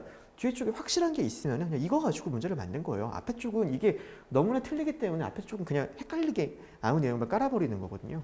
이쪽이 확실하게 틀리기 때문에 이 문제 같은 경우는 답은 보기 기억이 됩니다. 자, 문제 17번 풀어드리겠습니다. 문제 17번 기억과 디귿에 대한 평가고요. 강화약화 문제라는 거를 여러분들께서 파악하실 수 있을 겁니다. A군에 비해서 B군의 ALP가 높고 C군에 비해 D군의 ALP가 높았다는 실험 결과, 그게 실험 결과가 되는 거고요. 그게 두 번째 문단에서 디귿이라는 내용을 부합하게 되면 강화하게 되는 거예요. 그럼 디귿을 부합하는지 확인을 해보겠습니다. 음식을 통한 비타민 D 섭취는 골밀도를 증가시키지만 이라고 되어 있는 거고요. A군에 비해서 B군의 ALP가 높았다. ALP 농도가 높으면은 위에서 확인해 주시게 되면은 골밀도를 낮춘다고 되어 있습니다. 골밀도는 이렇게 되겠죠. 지금 일반식이 결핍식보다 나은 거니까요. 음식이 영향을 지금 더 미친다라고 뒤쪽으로는 별개로 일단 음식은 영향을 미치는 것 같아요. 골밀도를 증가시키는 겁니다. 뒤쪽 자외선은 골밀도를 감소시킨다. 이거 해봐야죠. C군에 비해 D군의 ALP 농도가 높았다. 마찬가지로 골밀도는 거꾸로 될 겁니다. 자외선이 지금 이쪽이죠. 자외선이 있으면은 이건 자외선 다 차단한 거니까요. 이쪽으로 갈수록 골밀도가 감소돼야 된다고 하는데 지금 골밀도가 증가하고 있죠. 내용으로 봐가지고는요. 그래서 강화하지 않는 겁니다. 이 문제 같은 경우는 조금 쪼잔하긴 해요. 50% 차단, 100% 차단. 자외선이 지금 있는 거는 차단을 안 한 쪽에 더 많은 겁니다. 50% 차단한 거에 조금 더 자외선이 더 많은 거예요. 근데 뭐 이 정도는 충분히 나올 수도 있다고 생각을 합니다. 정확하게 보셔야죠. 내용을요. A군과 B군의 체내 인농도는 자 여기도 한번 지우고 원래 이건 제가 선지 배열을 잘못했어요. 이게 제가 기억이 가장 위로 올라가야 되고 니은이 중간, 디귿이 가장 아래로 가야 됩니다.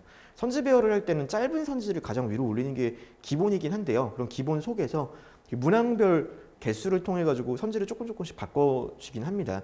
이동을 시켜가지고 배열을 하는데 지금 이 법저 1에는 그냥 선지를 가장 짧은 거를 먼저 놓고 순서대로 쭉쭉쭉쭉 갔거든요. 실제 기출을 보면은 뭐 문항 이런 걸 고려해가지고 정답 선지의 개수를 고려해가지고 조금씩 바꾸긴 합니다. 이런 거는 기억이 가장 먼저 나와야 돼요. 니은이 두 번째, 디귿이 세 번째입니다. 자, 체내 인농도는 A군과 B군이 큰 차이가 없었지만 B군에 비해 D군의 체내 인농도가 더 낮았다라는 실험 결과가 있는 겁니다. 실험 결과가 있고 기억은 뭐냐면요. 음식보다 자외선 차단 정도가 체내 인농도에 더 큰 영향을 미친다. 음식은 영향을 안 미쳤네요. 근데 자외선 차단은 영향을 미쳤습니다. 영향을 미쳤기 때문에 기억을 강화한다라고 할 수 있겠네요. 이는 맞는 말이 되는 겁니다.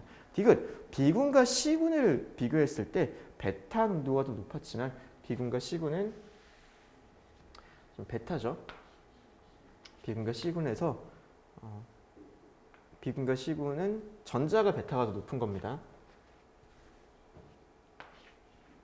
그리고 C군과 D군을 비교했을 때는 베타 농도에 별 차이가 없었다고 되어 있습니다. 니은을 강화한다. 니은에 부합해야 돼요. 니은 같은 경우 지금 뭐라고 말을 하고 있냐면요. 자외선 차단 정도는 음식과 달리 베타 농도의 유의미한 차이를 유발하지 않는다고 되어 있습니다. 음식과 다르게라고 되어 있기 때문에 일단 음식과 다르게 체내 베타 농도의 유의미한 차이를 유발하지 않는다가 이제 되려면은 음식과 다르게를 봐야 되는데 뭐 지금 내용 가지고는 자외선 차단 지금 정도를 가지고 체내 베타 농도 C군과 D군에서는 별 유의미한 차이가 의미가 없지만 음식과 다르다라는 게 지금 뭐 나와 있지가 않잖아요. 음식은 영향을 준다라고 나와 있는데 집단 자체가 BC니까요. 자, 그래서 이거는 답이 니은만 돼서 정답 선지가 2번이 됩니다. 자, 18번 문제 풀어보도록 하겠습니다. 논증을 강화하는 내용으로 적절한 것은이라고 고르라고 되어 있네요. 그럼 일단 이 논증을 파악하는 게 제일 중요해요. 여기서의 논증은 이제 이 아래쪽에 있는 부분인 거죠.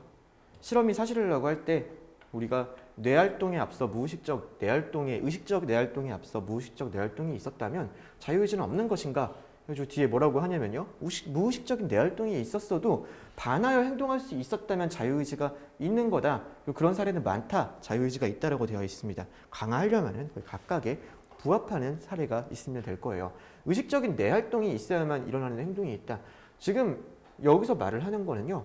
그게 중요한 게 아니라 무의식적 뇌활동이 있었음에도 그거에 반해서 행동하고 있어야지 자유의지가 있다라고 말을 하는 겁니다. 선지 1번은 관계가 없고요. LA 실험에 오류가 있었다라고 하는 게 강화한다. 지금 여기서는 그게 아니에요. 실험이 사실이라고 했을 때 지금 여기가 논증인 거죠. 핵심적으로요. 그래서 오류가 있었다라고 말을 하는 게 이 논증을 강화하는 이 논증에 있는 전제와 결론을 부합하는 사례라고 보기는 힘듭니다. 마찬가지로 K가 발가락을 움직이는 실험이 있는데 해당 실험에서도 뇌에서 준비 전이가 먼저 발생했다. 이건 이 실험과 같은 내용이죠. 근데 이 실험이 같은 내용이 된다고 하더라도 이 실험이 여기 있는 이 필자의 논증의 구조에 있어서 전제 혹은 결론에 대한 강화 사례는 아닌 겁니다. 3번도 아니고요.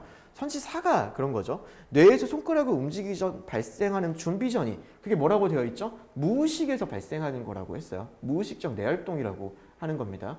무의식적 뇌활동인데 무의식적 뇌활동이 지금 있었는데 무의식적 뇌활동이 있었음에도 손가락을 움직이지 않은 사례 무의식적 뇌활동이 있었음에도 인간이 행위를 통제했다고 하면 그게 많게 되면 자유의지가 있다고 되어 있는 겁니다. 이 논증에 해당하는 부합 사례가 되는 거죠. 그래서 정답 강화 사례는 선지 4번이 됩니다.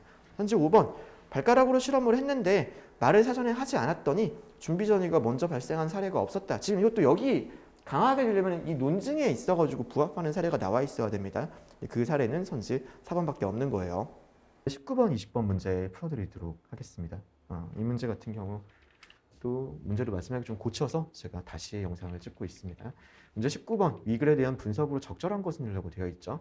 상자 문제에서 꺼낸 공을 다시 집어넣지 않아도 기억은 발생할 수 있다. 지금 공이 300개가 있어요. 300개가 있는 경우고요.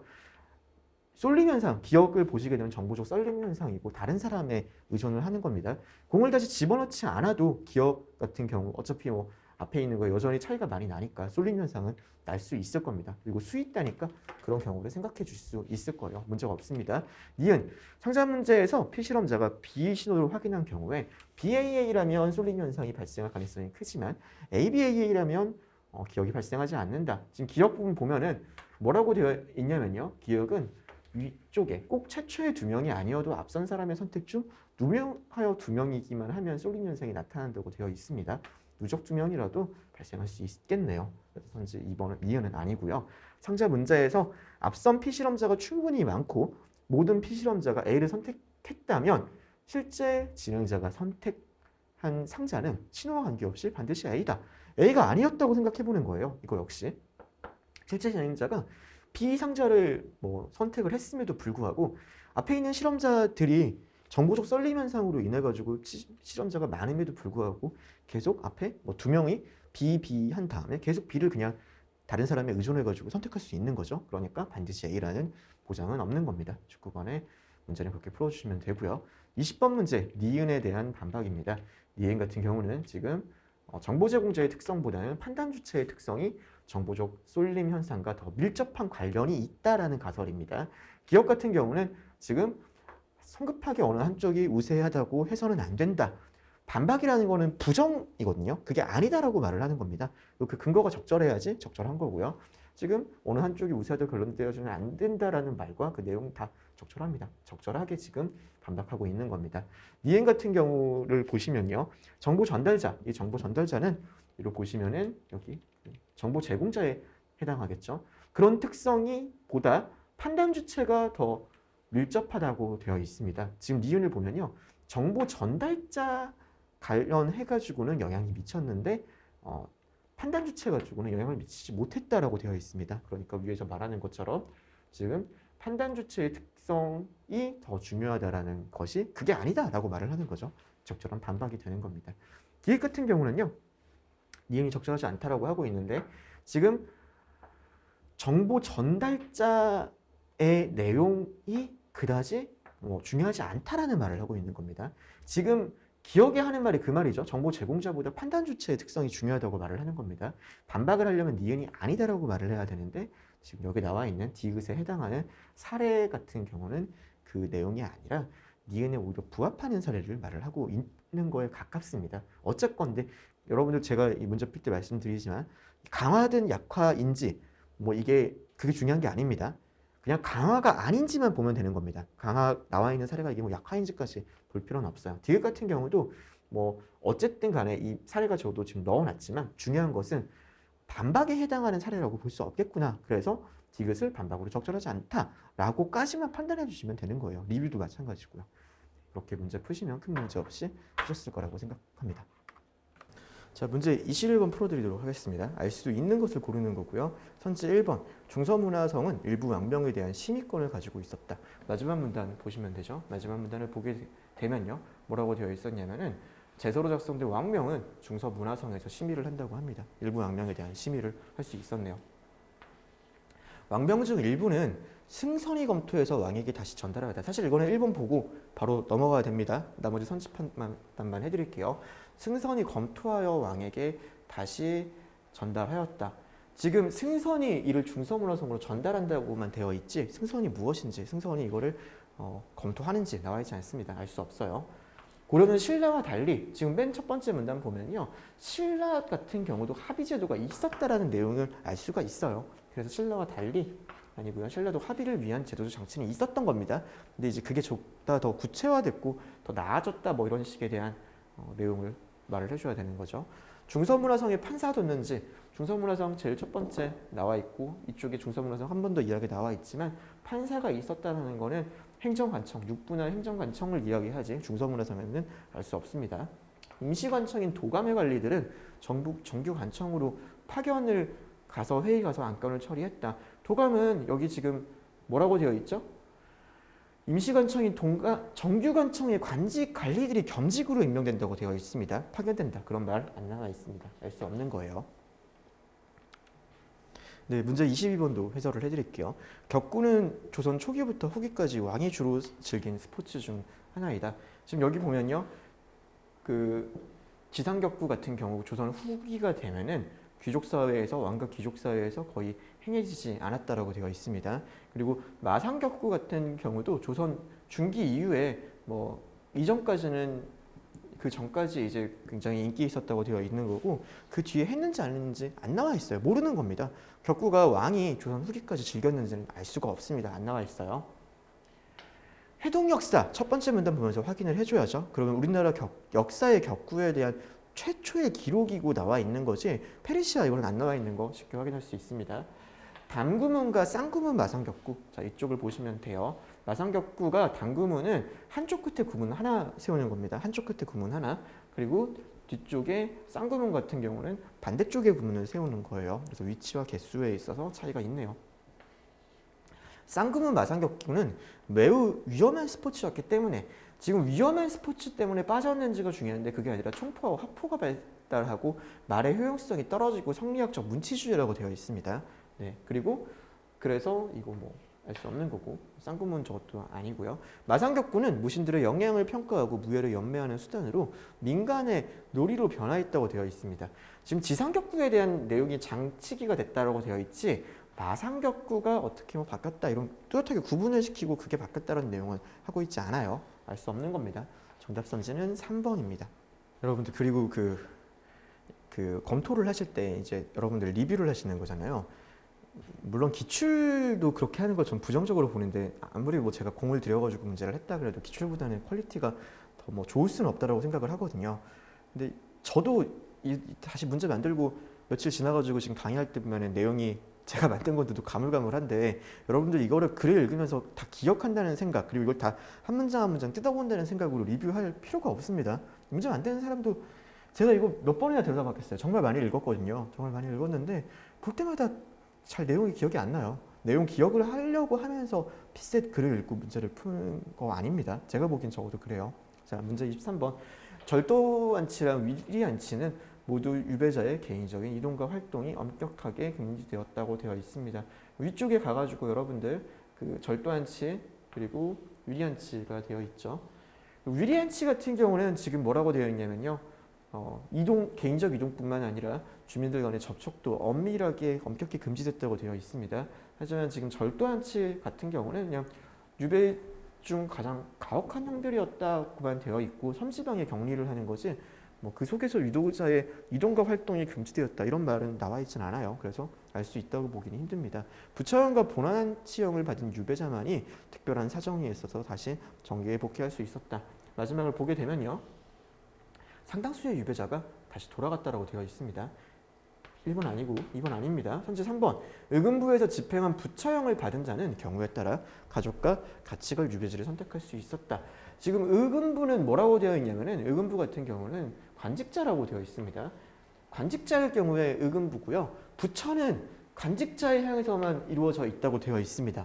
그리고 무엇을 말을 하냐면요.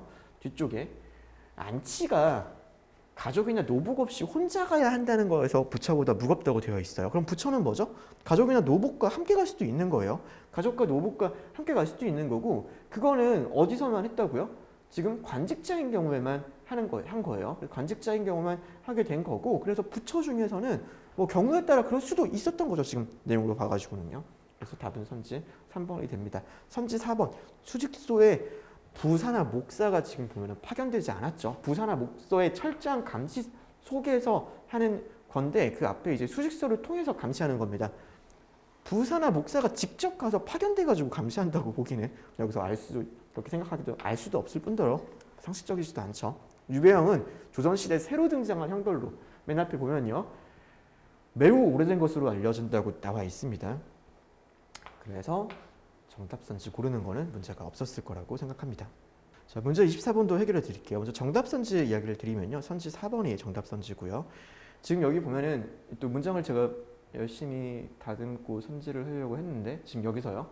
로마에서나 비잔티움에서나 원로원이나 군대가 특정 인물을 황제로 선언하면은 그것으로 법적인 황제가 된다고 되어 있습니다. 그래서 법적인 황제가 될 수 있는 거죠. 황제가 될 수 있었던 겁니다. 황제로 선언하게 되면은 환호 절차라는 거는 뒤에서 뭐라고 되어 있죠? 황제임을 보임일 필요가 있었고 그냥 박수와 환호로 인정받는 거라고 되어 있는 겁니다. 그래서 정답 선지는 4번이고요. 1번부터 보게 되면요. 교황 레오 3세가 왕을 씌워주기 시작하면서 레오 3세가 나와 있는 거는 교황 레오 3세는 지금 사를 만유 맨 첫 번째 문단의 첫 번째 문장입니다. 종교적인 색채가 점차 강해졌다라고 되어 있는데 여기 이쪽에 오히려 이거는 다른 이야기를 하면서 그 전에 환호와 대간에 대한 기본적인 이야기를 하면서 말을 하고 있는 겁니다. 지금 사르마뉴와 관련된 교황 로마 3세에 대한 내용은 그런 내용 없어요. 카롤링 왕조 이 마지막 문단을 보면 됩니다. 왕조의 측근들은 경배했지만 교황 측 인물들은 그러지 않았다고 생각할 수도 있어요. 안 나와 있거든요. 경배했을 수도 있잖아요. 경배했을 수도 있었던 거 아닐까라고 생각을 하고 봐주세요. 그랬다고 보더라도 그래서 전혀 충돌이 일어나지 않습니다. 다시 말해서 알 수 있는 내용이 아니라는 거예요. 보라색 외투와 황제관은 로마 황제를 사용하는 징표로 활용되었다. 이것도 보라색 외투만 하더라도 이제 특별한 징표가 보라색 외투를 입는 것 뿐이었다라고 되어 있는 거예요. 그게 이제 이것만 하더라도 사실 뭐 아래쪽 콘스탄티노플도 아니기 때문에 답이 된다고 생각을 하지만 더 이제 뭐 확실하게 해드리기 위해 가지고 지금 여기 이제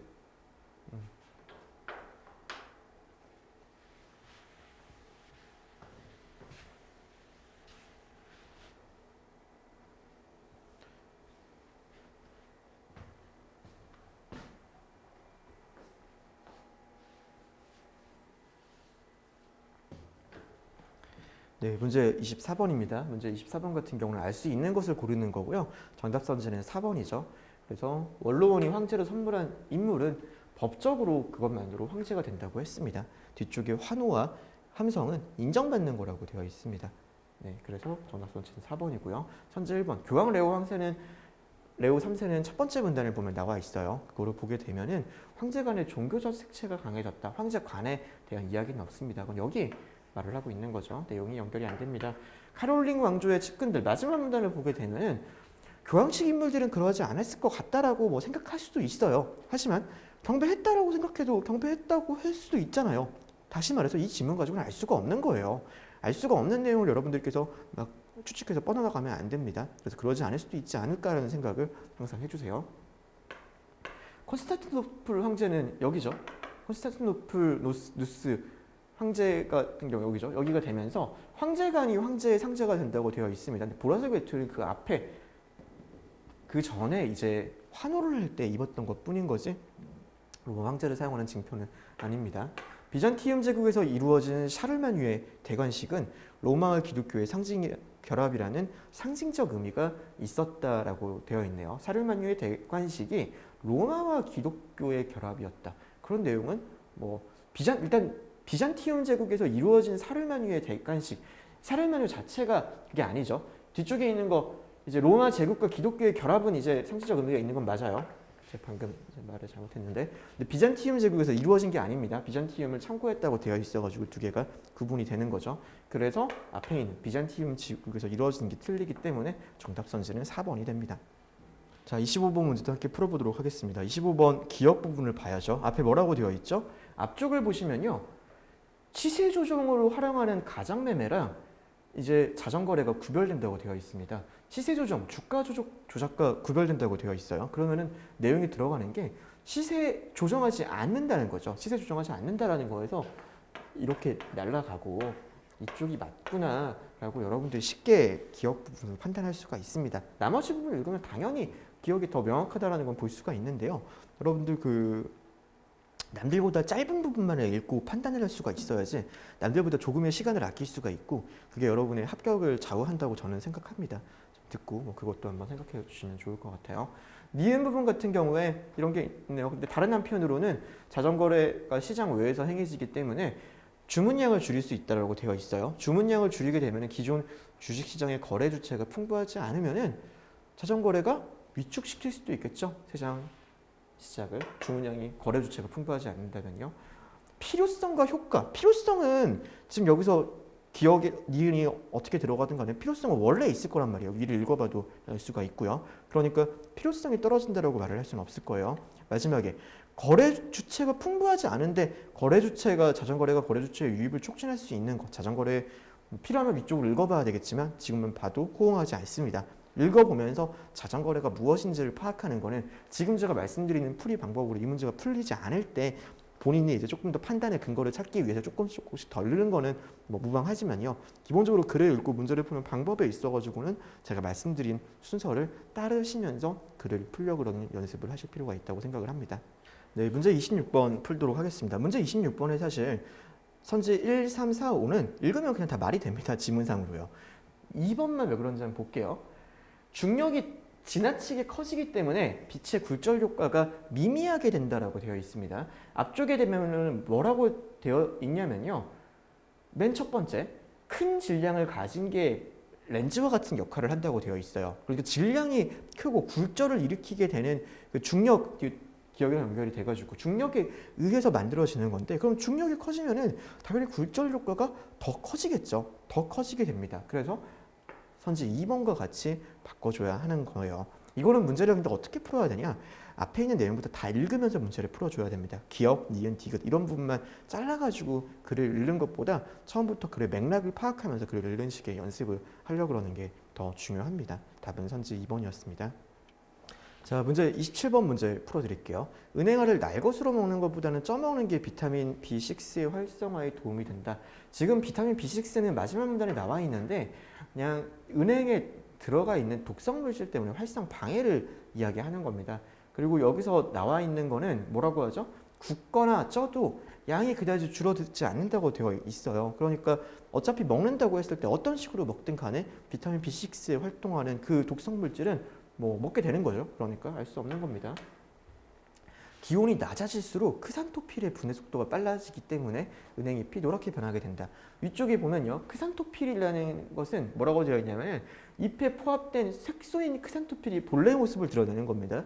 엽록소가 분해돼가지고 지금 여기 보면요. 날씨가 추워지는 가을이 되면 엽록소의 생성이 느려진다고 되어 있네요. 엽록소의 생성이 느려지면서 크산토필이 드러나는 겁니다. 그래서 은행잎이 노랗게 변하는 것은 크산토필 분해 속도가 빠르기 때문은 아니죠.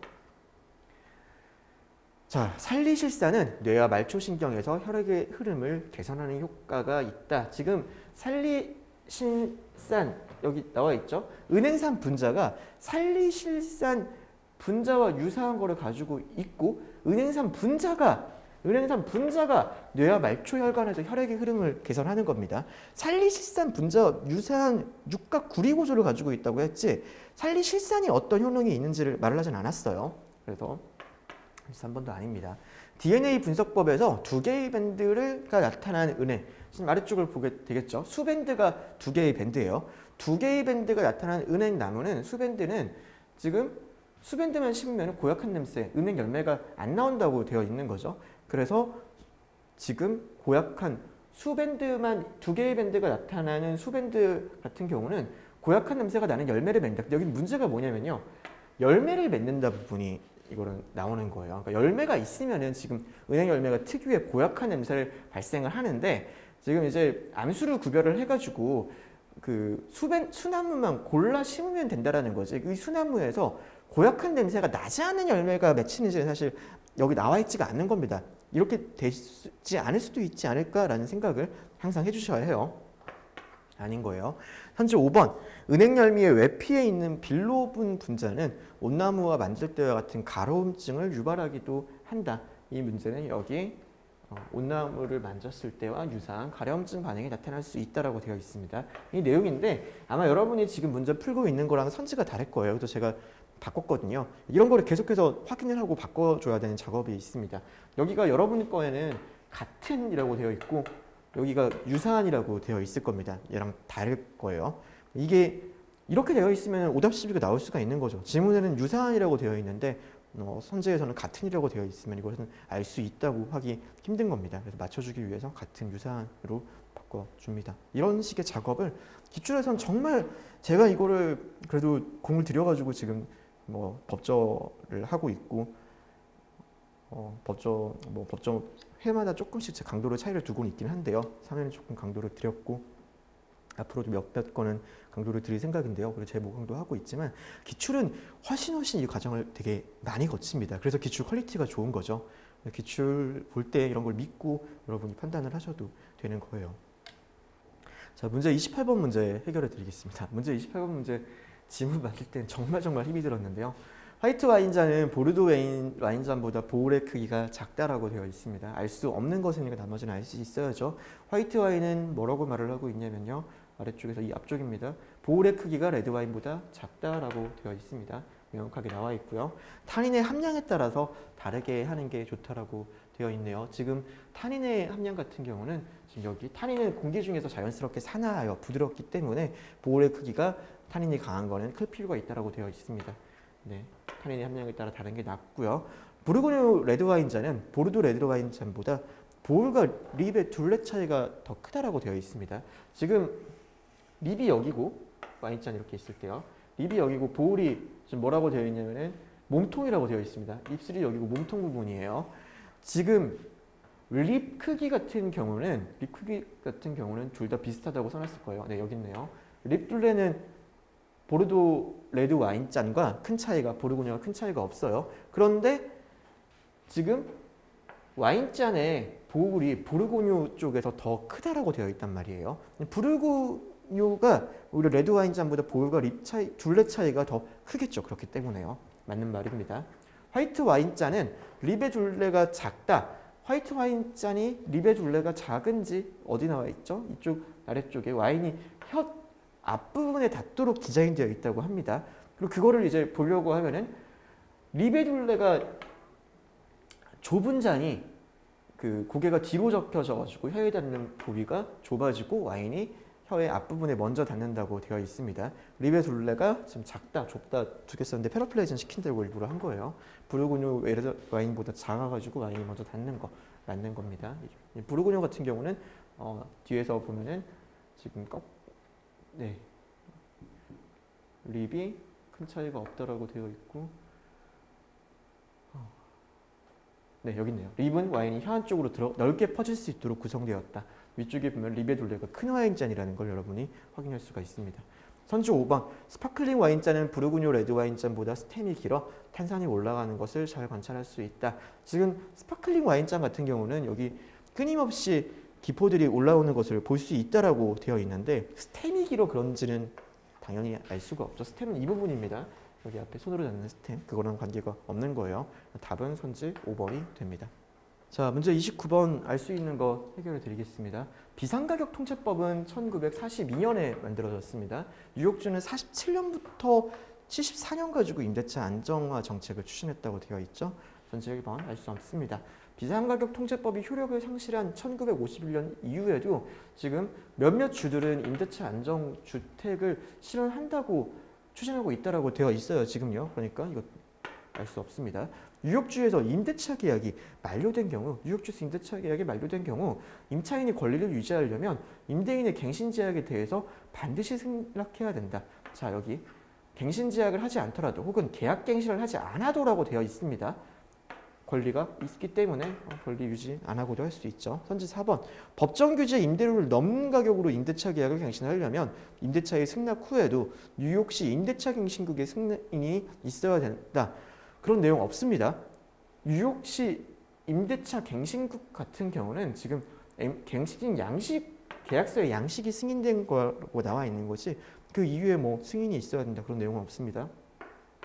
뉴욕주에서 임대인이 임차인에게 임대차 계약을 제약한 날로부터 갱신계약서 사본을 제공하기까지 걸리는 시간은 최대 90일이다. 임차인에게 임대차 갱신을 제안을 하게 되면은 지금 여기 30일 지금 여기서 임대차한테 먼저 제안을 하고요. 제안을 하면 60일까지 승낙 여부를 결정을 해야 되고요. 그리고 30일 이내에 갱신계약서 사본을 임차인에게 제안을 해야 됩니다. 갱신계약서 사본을 법적으로 제공하기까지 걸리는 시간은 최대 90일이에요. 그래서요. 근데 이 문제 같은 경우는 조금 더 그러니까 왜 약간 양방이 좀 열려 있긴 합니다. 왜냐하면 아래쪽에 계약갱신을 하지 않으면은 그냥 갱신서 사본 자체가 뭐 무제한으로 연장되지 않는가 뭐 이런 식에 대한 이야기 충분히 할 수는 있거든요. 그래서 이것도 좀 닫아줘야 되긴 하는데 원칙적으로 여기 나와 있는 내용에 따라 가지고는 최대 90일이 되기 때문에 내용을 살렸습니다. 사실 좀 다듬었으면 더 좋았을 것 같아요. 이제 30번 풀어드리도록 하겠습니다. 출제 오류가 마지막에 있어가지고 제가 문제를 좀 바꿔가지고 다시 보여드리는 거예요. 아마 여러분 보시는 문제는 좀 다를 겁니다. 문제 상황을 정리하면요. A, B, C, D, E, F, G가 있고요. D는 지금 찬성하지 않습니다. 그리고 A가 찬성하면 C가 찬성하는 거고요. E가 찬성하지 않으면 D는 찬성하는 겁니다.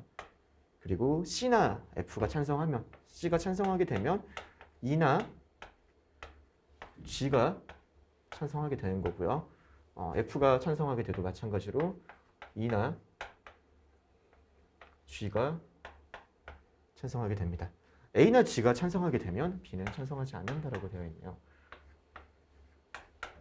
G가 찬성해도 B는 찬성하지 않습니다.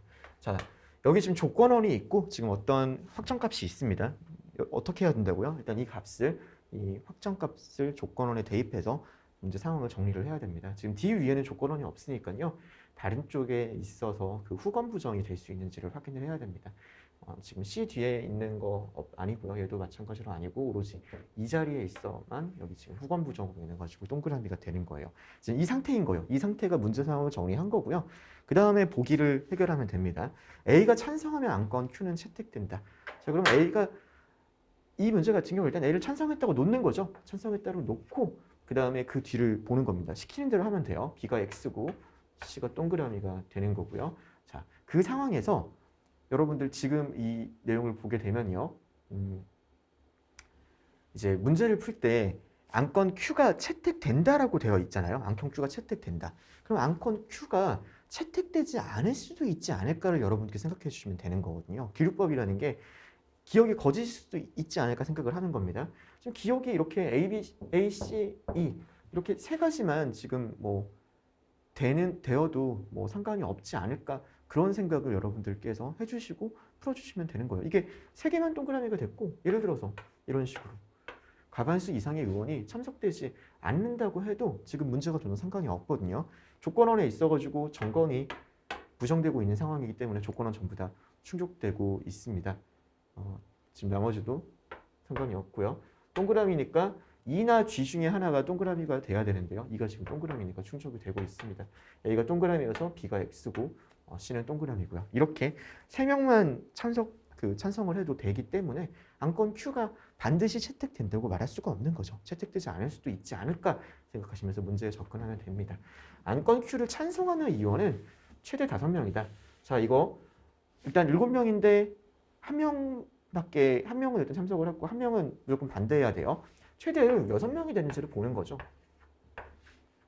이렇게 놓고 위에 있는 조건을 보게 되면 바로 이렇게 B가 X가 돼야 된다는 거를 여러분들께서 보실 수가 있네요. 그랬을 때 6명은 안 되구나. 그럼 5명은 되는지를 여러분이 조건원을 생각을 하면서 조건을 충족하면서 만들어 주시면 되는 거예요. 그런 경우가 있는지를요. 뭐 이거는 시키는 대로 B에다가 X를 놔도 쉽게 가능하구나. 6명은 안 되고 5명은 되겠구나. 최대 5명이구나. 이렇게 문제 푸시는 거 문제는 없습니다. 자, C가 찬성하지 않으면 안건 Q는 채택되지 않는다라고 되어 있습니다. 이것도 어떻게 풀어야 된다고요? 조건원을 거짓일 수 있는지를 보는 거죠. 조건원의 거짓은 정건이 차이면서 후건이 거짓인 거예요. C가 찬성하지 않는다고 놓는 거죠. 그리고 그 다음에 안건 Q가 채택될 수 있는지를 보는 겁니다. 안건 Q가 채택될 수 있으려면은 과반수 이상이 일단 찬성을 해야 됩니다. 과반수여야 되겠네요. 과반수의 의원이 찬성을 해야 되는 거고요. 그렇게 됐을 때 여기서 과반수를 만들 수 있는지를 보는 겁니다. 지금 C 자리에 X가 됐으니까 A 자리인 자동으로 X가 됩니다. 그리고 이거 가지고 마찬가지로 또 후건 부정이 있는 게 있는지를 보는 거예요. 그게 아닌 상황에서 만들어졌으면 여러분들 나머지들은 다 그냥 동그라미를 일단 채워보는 거예요. 과반수는 4명이죠. 이렇게 4명이 될 수 있는지를 보면은 여기 지금 충돌이 납니다. 그래서 불가능한 거예요. 4명이 불가능해지죠. 과반수가 불가능합니다. 그러니까 C가 찬성하지 않게 됐을 때 안건 Q를 채택하게 4명이 듣게 찬성하게 할 수가 없습니다. 뭐 그렇게 봐도 되고 이거는 아예 기율법을 생각하지 않아도 아까 보여드렸던 것처럼 이렇게 되면은 A 자리에 X가 들어가게 되고 이렇게 되면 확정적으로 이 상태에서 4명이 불가능하구나 이렇게 생각하셔도 됩니다. 네, 문제 30번 문제 풀어드렸습니다. 네, 여러분들 31번 문제 풀어드리도록 하겠습니다. 지금 문제 상황은 이렇게 정리가 돼요. 창, 화, 복, 신이고요. 화장실을 2명, 나머지는 1명씩 하려고 합니다. B를 화장실 청소를 맡기려고 했는데 지금 을이 이런 말을 해요. B는 D가 화장실 청소를 맡은 경우에만 청소를 한다. 근데 D가 지난주에 청소를 한 겁니다. D가 불가능한 거예요. 지난주 시킨 사람은 안 시킨다고 했죠. D가 불가능해요. 그럼 어떻게 되죠? B도 불가능한 겁니다. C도 화장실 청소했다고 하니까 C도 불가능하네요. 3명이 불가능합니다. B, 창틀 불가능하네요. 이렇게 되어 있는 거죠. 기본적으로요. 그러면 지금 5명이라고 되어 있어요. A, B, C, D, E 5명인데 지금 3명이 불가능하니까 여기는 확정값이 나네요. A랑 또 누구밖에 없죠? A랑 그다음에 A, B, C, D, E A, E가 들어가는 겁니다.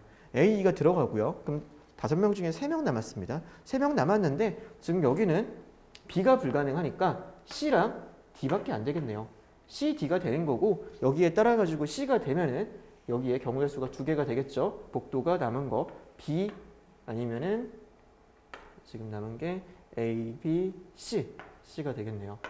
네, 그리고 C, B 이렇게 하나가 나오는 거고요. 나머지 하나는 여기 역시도 이번에는 B, D겠네요. 그리고 D, B 이렇게 만들어지는 겁니다. 자, 그래서 경우의 수는 4가지인 거고요. 4가지고 지금 여기서 D를 신발장 청소에 배정했다면 D가 신발장 청소면은 어떻게 되죠? B가 복도를 청소하게 되는 겁니다. 자, 그래서 답은 5번 되는 거 어렵지 않게 풀 수 있으실 거라고 생각합니다. 이 문제가 좀 복잡해 보이지만 언어 논리 퀴즈의 논리 퀴즈 정도는 딱 이 정도 수준이에요, 사실. 여기 나와 있는 논리 퀴즈도 난이도가 어려웠던 것만은 아니거든요. 약간 상황틱한 것도 있었고요. 하지만 뭐 이 정도 문제는 여러분들 충분히 푸실 수 있을 거라고 생각을 하고 이 정도로 좀 풀어줄 수 있도록 공부를 하시면 언어 논리 상당히 편할 거예요. 자, 문제 32번 문제 상황을 정리하면은 여기와 같습니다. A를 시행하면요, B랑 C 모두 시행할 수 없고요. E를 시행하는 경우에만 C나 D 중 적어도 하나를 시행할 수 있다. C를 실행하면은 E를 시행하는 거고요. 마찬가지로 D를 시행하면 E를 시행하는 겁니다. B를 시행하지 않거나 E를 시행하지 않는다. 다시 말해서 B를 시행하게 되면 E를 시행하지 않게 되겠죠. A, D 중 적어도 하나를 시행한다. A가 시행하지 않으면 D를 시행해야 될 거예요. 자, 이런 문제 상황을 만들어 놓고요. 최소 개수를 만드는 거. 일단 여기는 한 개라고 되어 있고 A, D 중 적어도 하나는 시행한다고 되어 있으니까 그 선언 내용이죠. 선언이기도 하고 뭐 조건으로 바꾼다고 하더라도 경우의 수를 두 가지로 나눠서 봐도 됩니다. 일단 기본적으로 그 생각을 해줘야 되고요. 아니라고 하더라도 두 개 중에 하나니까 최소 단위로 해가지고 얘가 되고 나머지 다 X 놓는 거, 얘가 되고 X 놓는 거 그것부터 생각하실 필요가 있죠. 그 다음에 이걸 만들 때 여러분들 근데 요령이 있는데요. 이 조건을 만족시키면서 최소값을 만드는 거란 말이에요. 조건원이 언제 참이 되죠? 정건이 거짓이거나 후건이 참이 되면 조건원은 참이 됩니다. 네, 이거 제가 방금 했던 말 이해가 되셨으면 좋겠는데요. 그래서 그 상황 속에서 여기를 가장 쉽게 만들어 보는 거예요. 이거 되는지 사실 근데 그거 생각 안 하고 역으로 확인해도 되는데요. 여러분이 익숙해지시면은 아 이거 다 조건원이 거짓이라서 다 충족되고 있구나. 얘도 충족되고 있구나. 얘만 충족되면 되구나 라고 따질 수 있으면 더 쉬워질 거예요. 그럼 지금 BC가 X가 되고 있기 때문에 A만 참이고 나머지는 거짓인 이 상황이 가능해지는 거죠. 그래서 시행하는 프로젝트 최소 개수는 1번이 됩니다. 이건 뭐 문제를 푸는 것보다 얼마나 빨리 푸는지가 나중에는 싸움이 될 거라고 생각을 하거든요. 이런 문제 같은 경우는 사실 저는 1분 정도 내에 문제를 풀 수 있어야지 좋다고 생각을 합니다. 자, 33번 문제 풀어드리겠습니다. 33번 기억에 해당하는 사례라고 되어 있네요. 기억에 해당하는 사례를 아래쪽에 보시게 되면요. A 효과가 되어 있고 지금 여기 보게 되면은 뭐 이전 정보에 의존하거나 영향을 받는 거라고 되어 있습니다. 처음에 제시된 이미지는 기억에 박혀버려가지고 영향을 받는 거죠. 밑쪽에 예시를 봐도 되는데 이 정도 본 다음에 어차피 이게 예시도 저도 마찬가지예요. 이 예시 맞는 거를 억지로 이제 내용을 만들고 붙인 거죠. 이해하는 데 도움이 될 뿐인 거지. 그래서 첫 번째 문장 보면은 이 내용은 찾으라고 해도 저는 찾을 수 있어야 된다고 생각을 합니다. 기업 같은 경우에 이게 판매율에 차이가 있었다라고 해도 이건 답이 아닐 건데 차이가 없었다라고 하면은 더더욱이나 기억에 해당하는 사례가 아니죠. 여기는 영향이나 의존을 받는 현상이라고 되어 있잖아요. 영향 안 받는 거니까요. 기억 아니고요. 니은 처음에 나온 숫자 1이라고 했을 때 512, 나중에 8이면은 2250 영향 받는 거죠. 니은이 맞는 겁니다. 디귿 이거 어떤 처음에 나온 그 이미지나 기억 때문에 영향을 받는 게 아니죠. 머극잔을 가지고 있는 그룹과 가지고 있지 않은 그룹에 있어가지고 얼마나 애착을 더하시냐에 대한 내용입니다. 디귿 아니고요. 답은 2번이 됩니다. 어렵지 않게 문제 푸셨을 거라고 생각합니다. 네, 33번 문제 풀어드리겠습니다. 기억, 농협 잉여 이론이라고 되어 있죠. 다양한 직업이 나타나면서 잉여의 축적이 일어난다고 되어 있는데 아래쪽 보면 뭐죠? 잉여가 축적되면서 다양한 직업이 생겼다고 되어 있습니다. 정확하게 보지 않으면 헷갈릴 수 있어요. 아닙니다. 기억과 니은은 모두 실제 역사적 사례를 통해 주장을 강하고 있다. 지금 내용을 말하면서 기억 같은 경우에는 예를 들고 있는데 이게 뭐 역사적 사례가 있지는 않습니다. 니은은 뭐 고대 4대 문명 발상기 얘기를 하고 있긴 하네요. 기억은 그런 거 없어요. 니은은 기억보다 도시의 기원으로서 농업이 갖는 역할을 더 중시한다. 지금 니은이 기억보다 뭐 농업에 가지는 역할을 더 강조하는지는 알 수가 없죠. 니은 같은 경우는 오히려 도시의 기원으로서 농업도 중요하지만 농업을 필요 조건으로 보면서 추가적으로 수자원을 이야기를 하고 있는 것 뿐인 겁니다. 기억과 니은은 모두 도시 형상의 원인과 결과를 반대로 본다는 비판을 가지고 있다. 이거에 대한 평가는 이쪽에 보게 되면요. 농업적 관사, 이에 대한 비판적 관점, 농업 잉여론은 잉여 개념이 단순하다. 그리고 수력 이론에 대해 가지고 도시 형상 이후의 결과가 관계시설 견설이라고 말을 하고 있는 겁니다. 정답 선지는 5번입니다. 5번이고요. 기억은 도시가 형성되는 과정에서 계층적 사회 분야가 지금 이루어지고 있는 거죠. 잉여 저장하면서요. 그리고 아래쪽 같은 경우도요. 이쪽에 사회 조직 그리고 앞쪽에 계층적 사회 분야 만들어진다라고 되어 있습니다. 사회 조직은 아니네요. 죄송합니다. 계층적 사회 조직이 이루어지는 거예요. 수자원 관리를 위해서 도시가 형성되는 과정에서요. 이것도 확실하게 위해 가지고 도시가 형성되는 과정 제가 넣어놨습니다. 정답 선지는 5번이 됩니다. 자, 35번입니다. 기억에 대한 반박이에요. 위험을 바라보는 구성주의적 시각은 뭐라고 하고 있냐면요. 사회적 문화적 영향력이 매우 크다라고 되어 있습니다. 심리적인 것이다라고 말을 하고 있어요. 그럼 아래쪽은 뭐가 되어야 되겠죠? 심리적인 것이 아니다. 뭐 경험 법칙에 의한 어린 진작이 아니다라는 내용이 나와 있어야 되는 겁니다. 그런 내용이 나오는데요. 기억 같은 거를 보면요.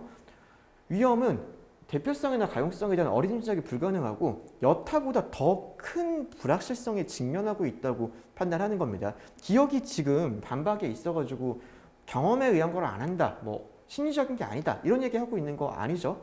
어림짐작이 불가능, 새로운 종류의 위험은 어렵기 때문에 여타의 위험보다 더 큰 불확실성에 직면하고 있다고 경험해보지 못했기 때문에 지금 하는 거예요. 경험을 기준으로 지금 하고 있다는 걸 하는 구성주의적 시각에 오히려 반박이라고 볼 수는 없는 거죠.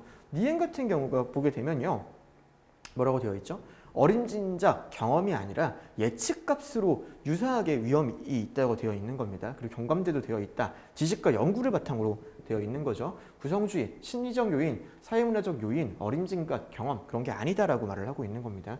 니은 반박으로 적절하고요. 디귿 같은 경우도 과학적으로 위험과 확률을 예측할 수 있는 거예요. 예측할 수 있는 거고 지금 그래서 이 뒤쪽에 있는 거 원시 부족은 여전히 직관에 의한 판단을 하는데 지금 뭐라고 하죠? 소멸할 것이다. 과학적으로 우리는 판단을 한다. 그러니까 위험을 바라보는 구성주의적 시각, 저게 매우 크게 장애하는 게 아니다. 우리는 현대인들은 이제는 과학적인 방법을 사용한다라고 말을 하고 있습니다. 그래서 반박은 니은, 디귿이 됩니다.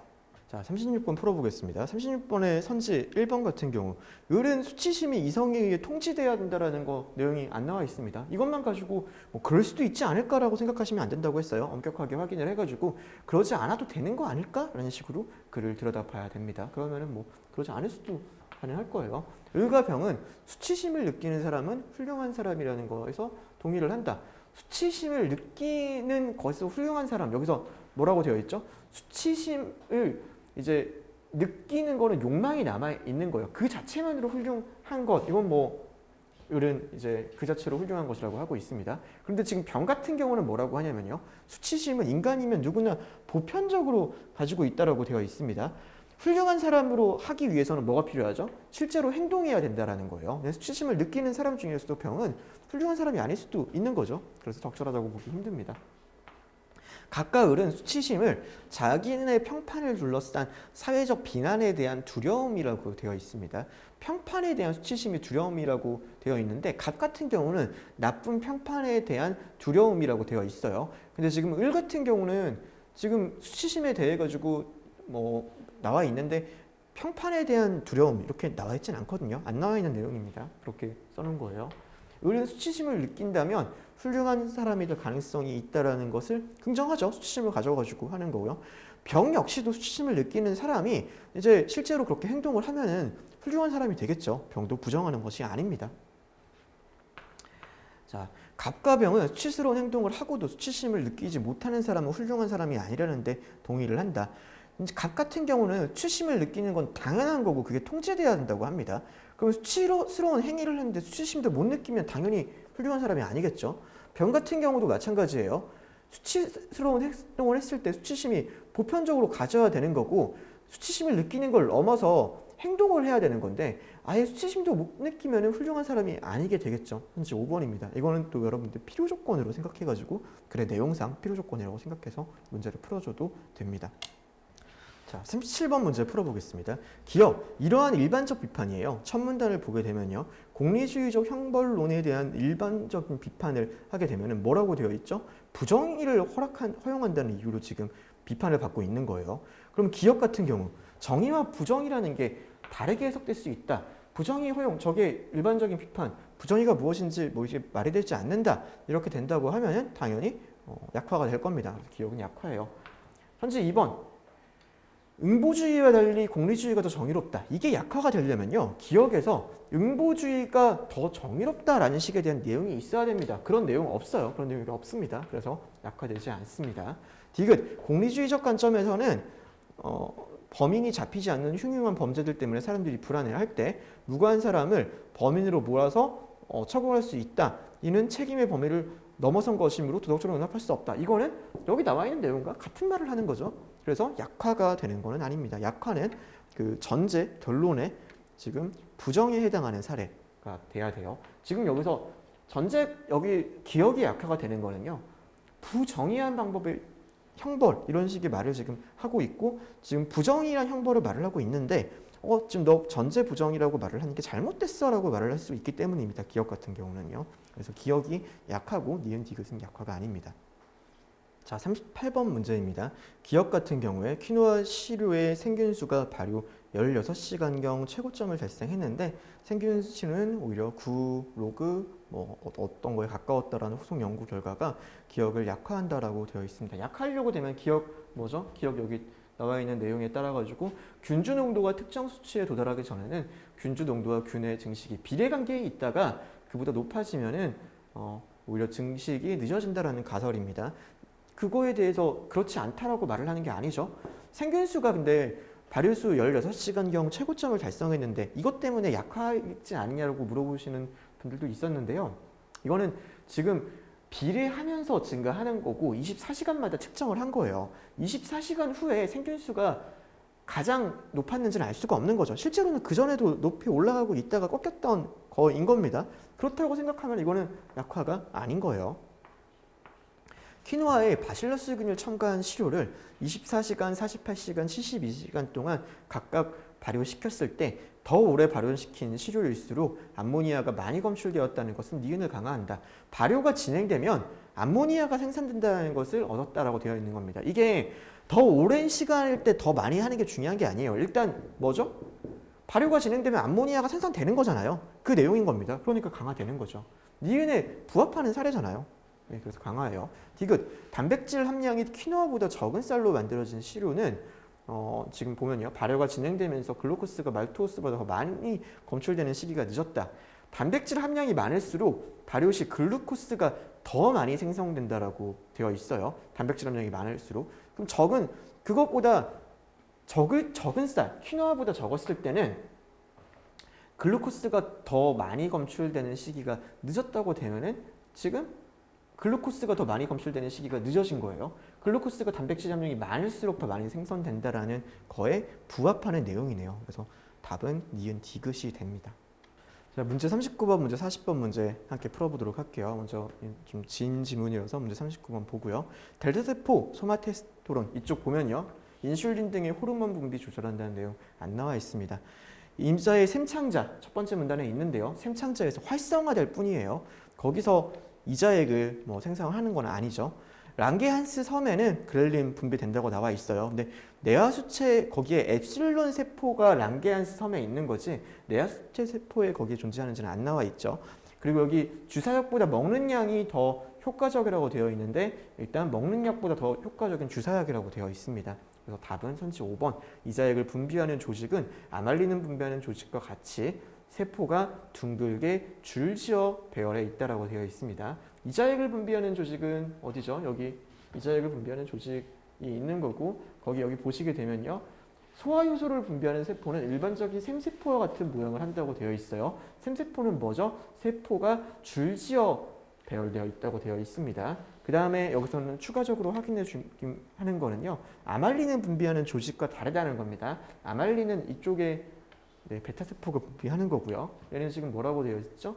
오히려 일반적인 생세포와 다르게 소화효소를 분비하는 세포의 경우에는 지금 랑게한스 섬처럼 떨어져 있다고 되어 있습니다. 그래서 그거와 다르게 세포가 둥글게 줄지어 배열해 있다. 이게 맞는 말이 됩니다. 네, 마지막으로 문제 40번 풀어드리도록 하겠습니다. 요약하자면 기억이라는 것이다. 역시 그 앞뒤 내용을 보면 되겠죠. 요약하자면 앞에 되게 되면 뭐라고 되어 있냐면 이와 반대로 혈당량이 감소하면 알파세포가 반응하여 정반대의 작용을 한다. 그럼 그 앞에 뭐라고 나와 있죠? 혈당량이 감소하는 게 아니라 그 앞에 혈중 포도당 농도가 증가하면이라고 되어 있습니다.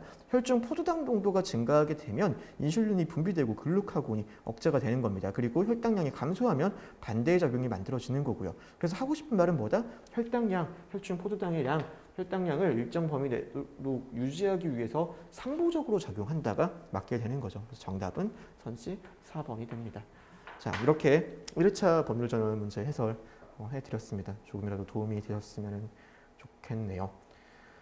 나쁘지 않았던 문제라고 생각합니다. 제가 해놓고 이렇게 말을 하긴 그렇지만 아마 여러분들께서 기출 전에 한 번 정도 더 나중에 기억이 안 날 때 풀어도 나쁘지 않다고 생각하니까요. 꼼꼼하게 한번 검토해 보시고 활용하시면 좋을 것 같습니다. 고생하셨습니다.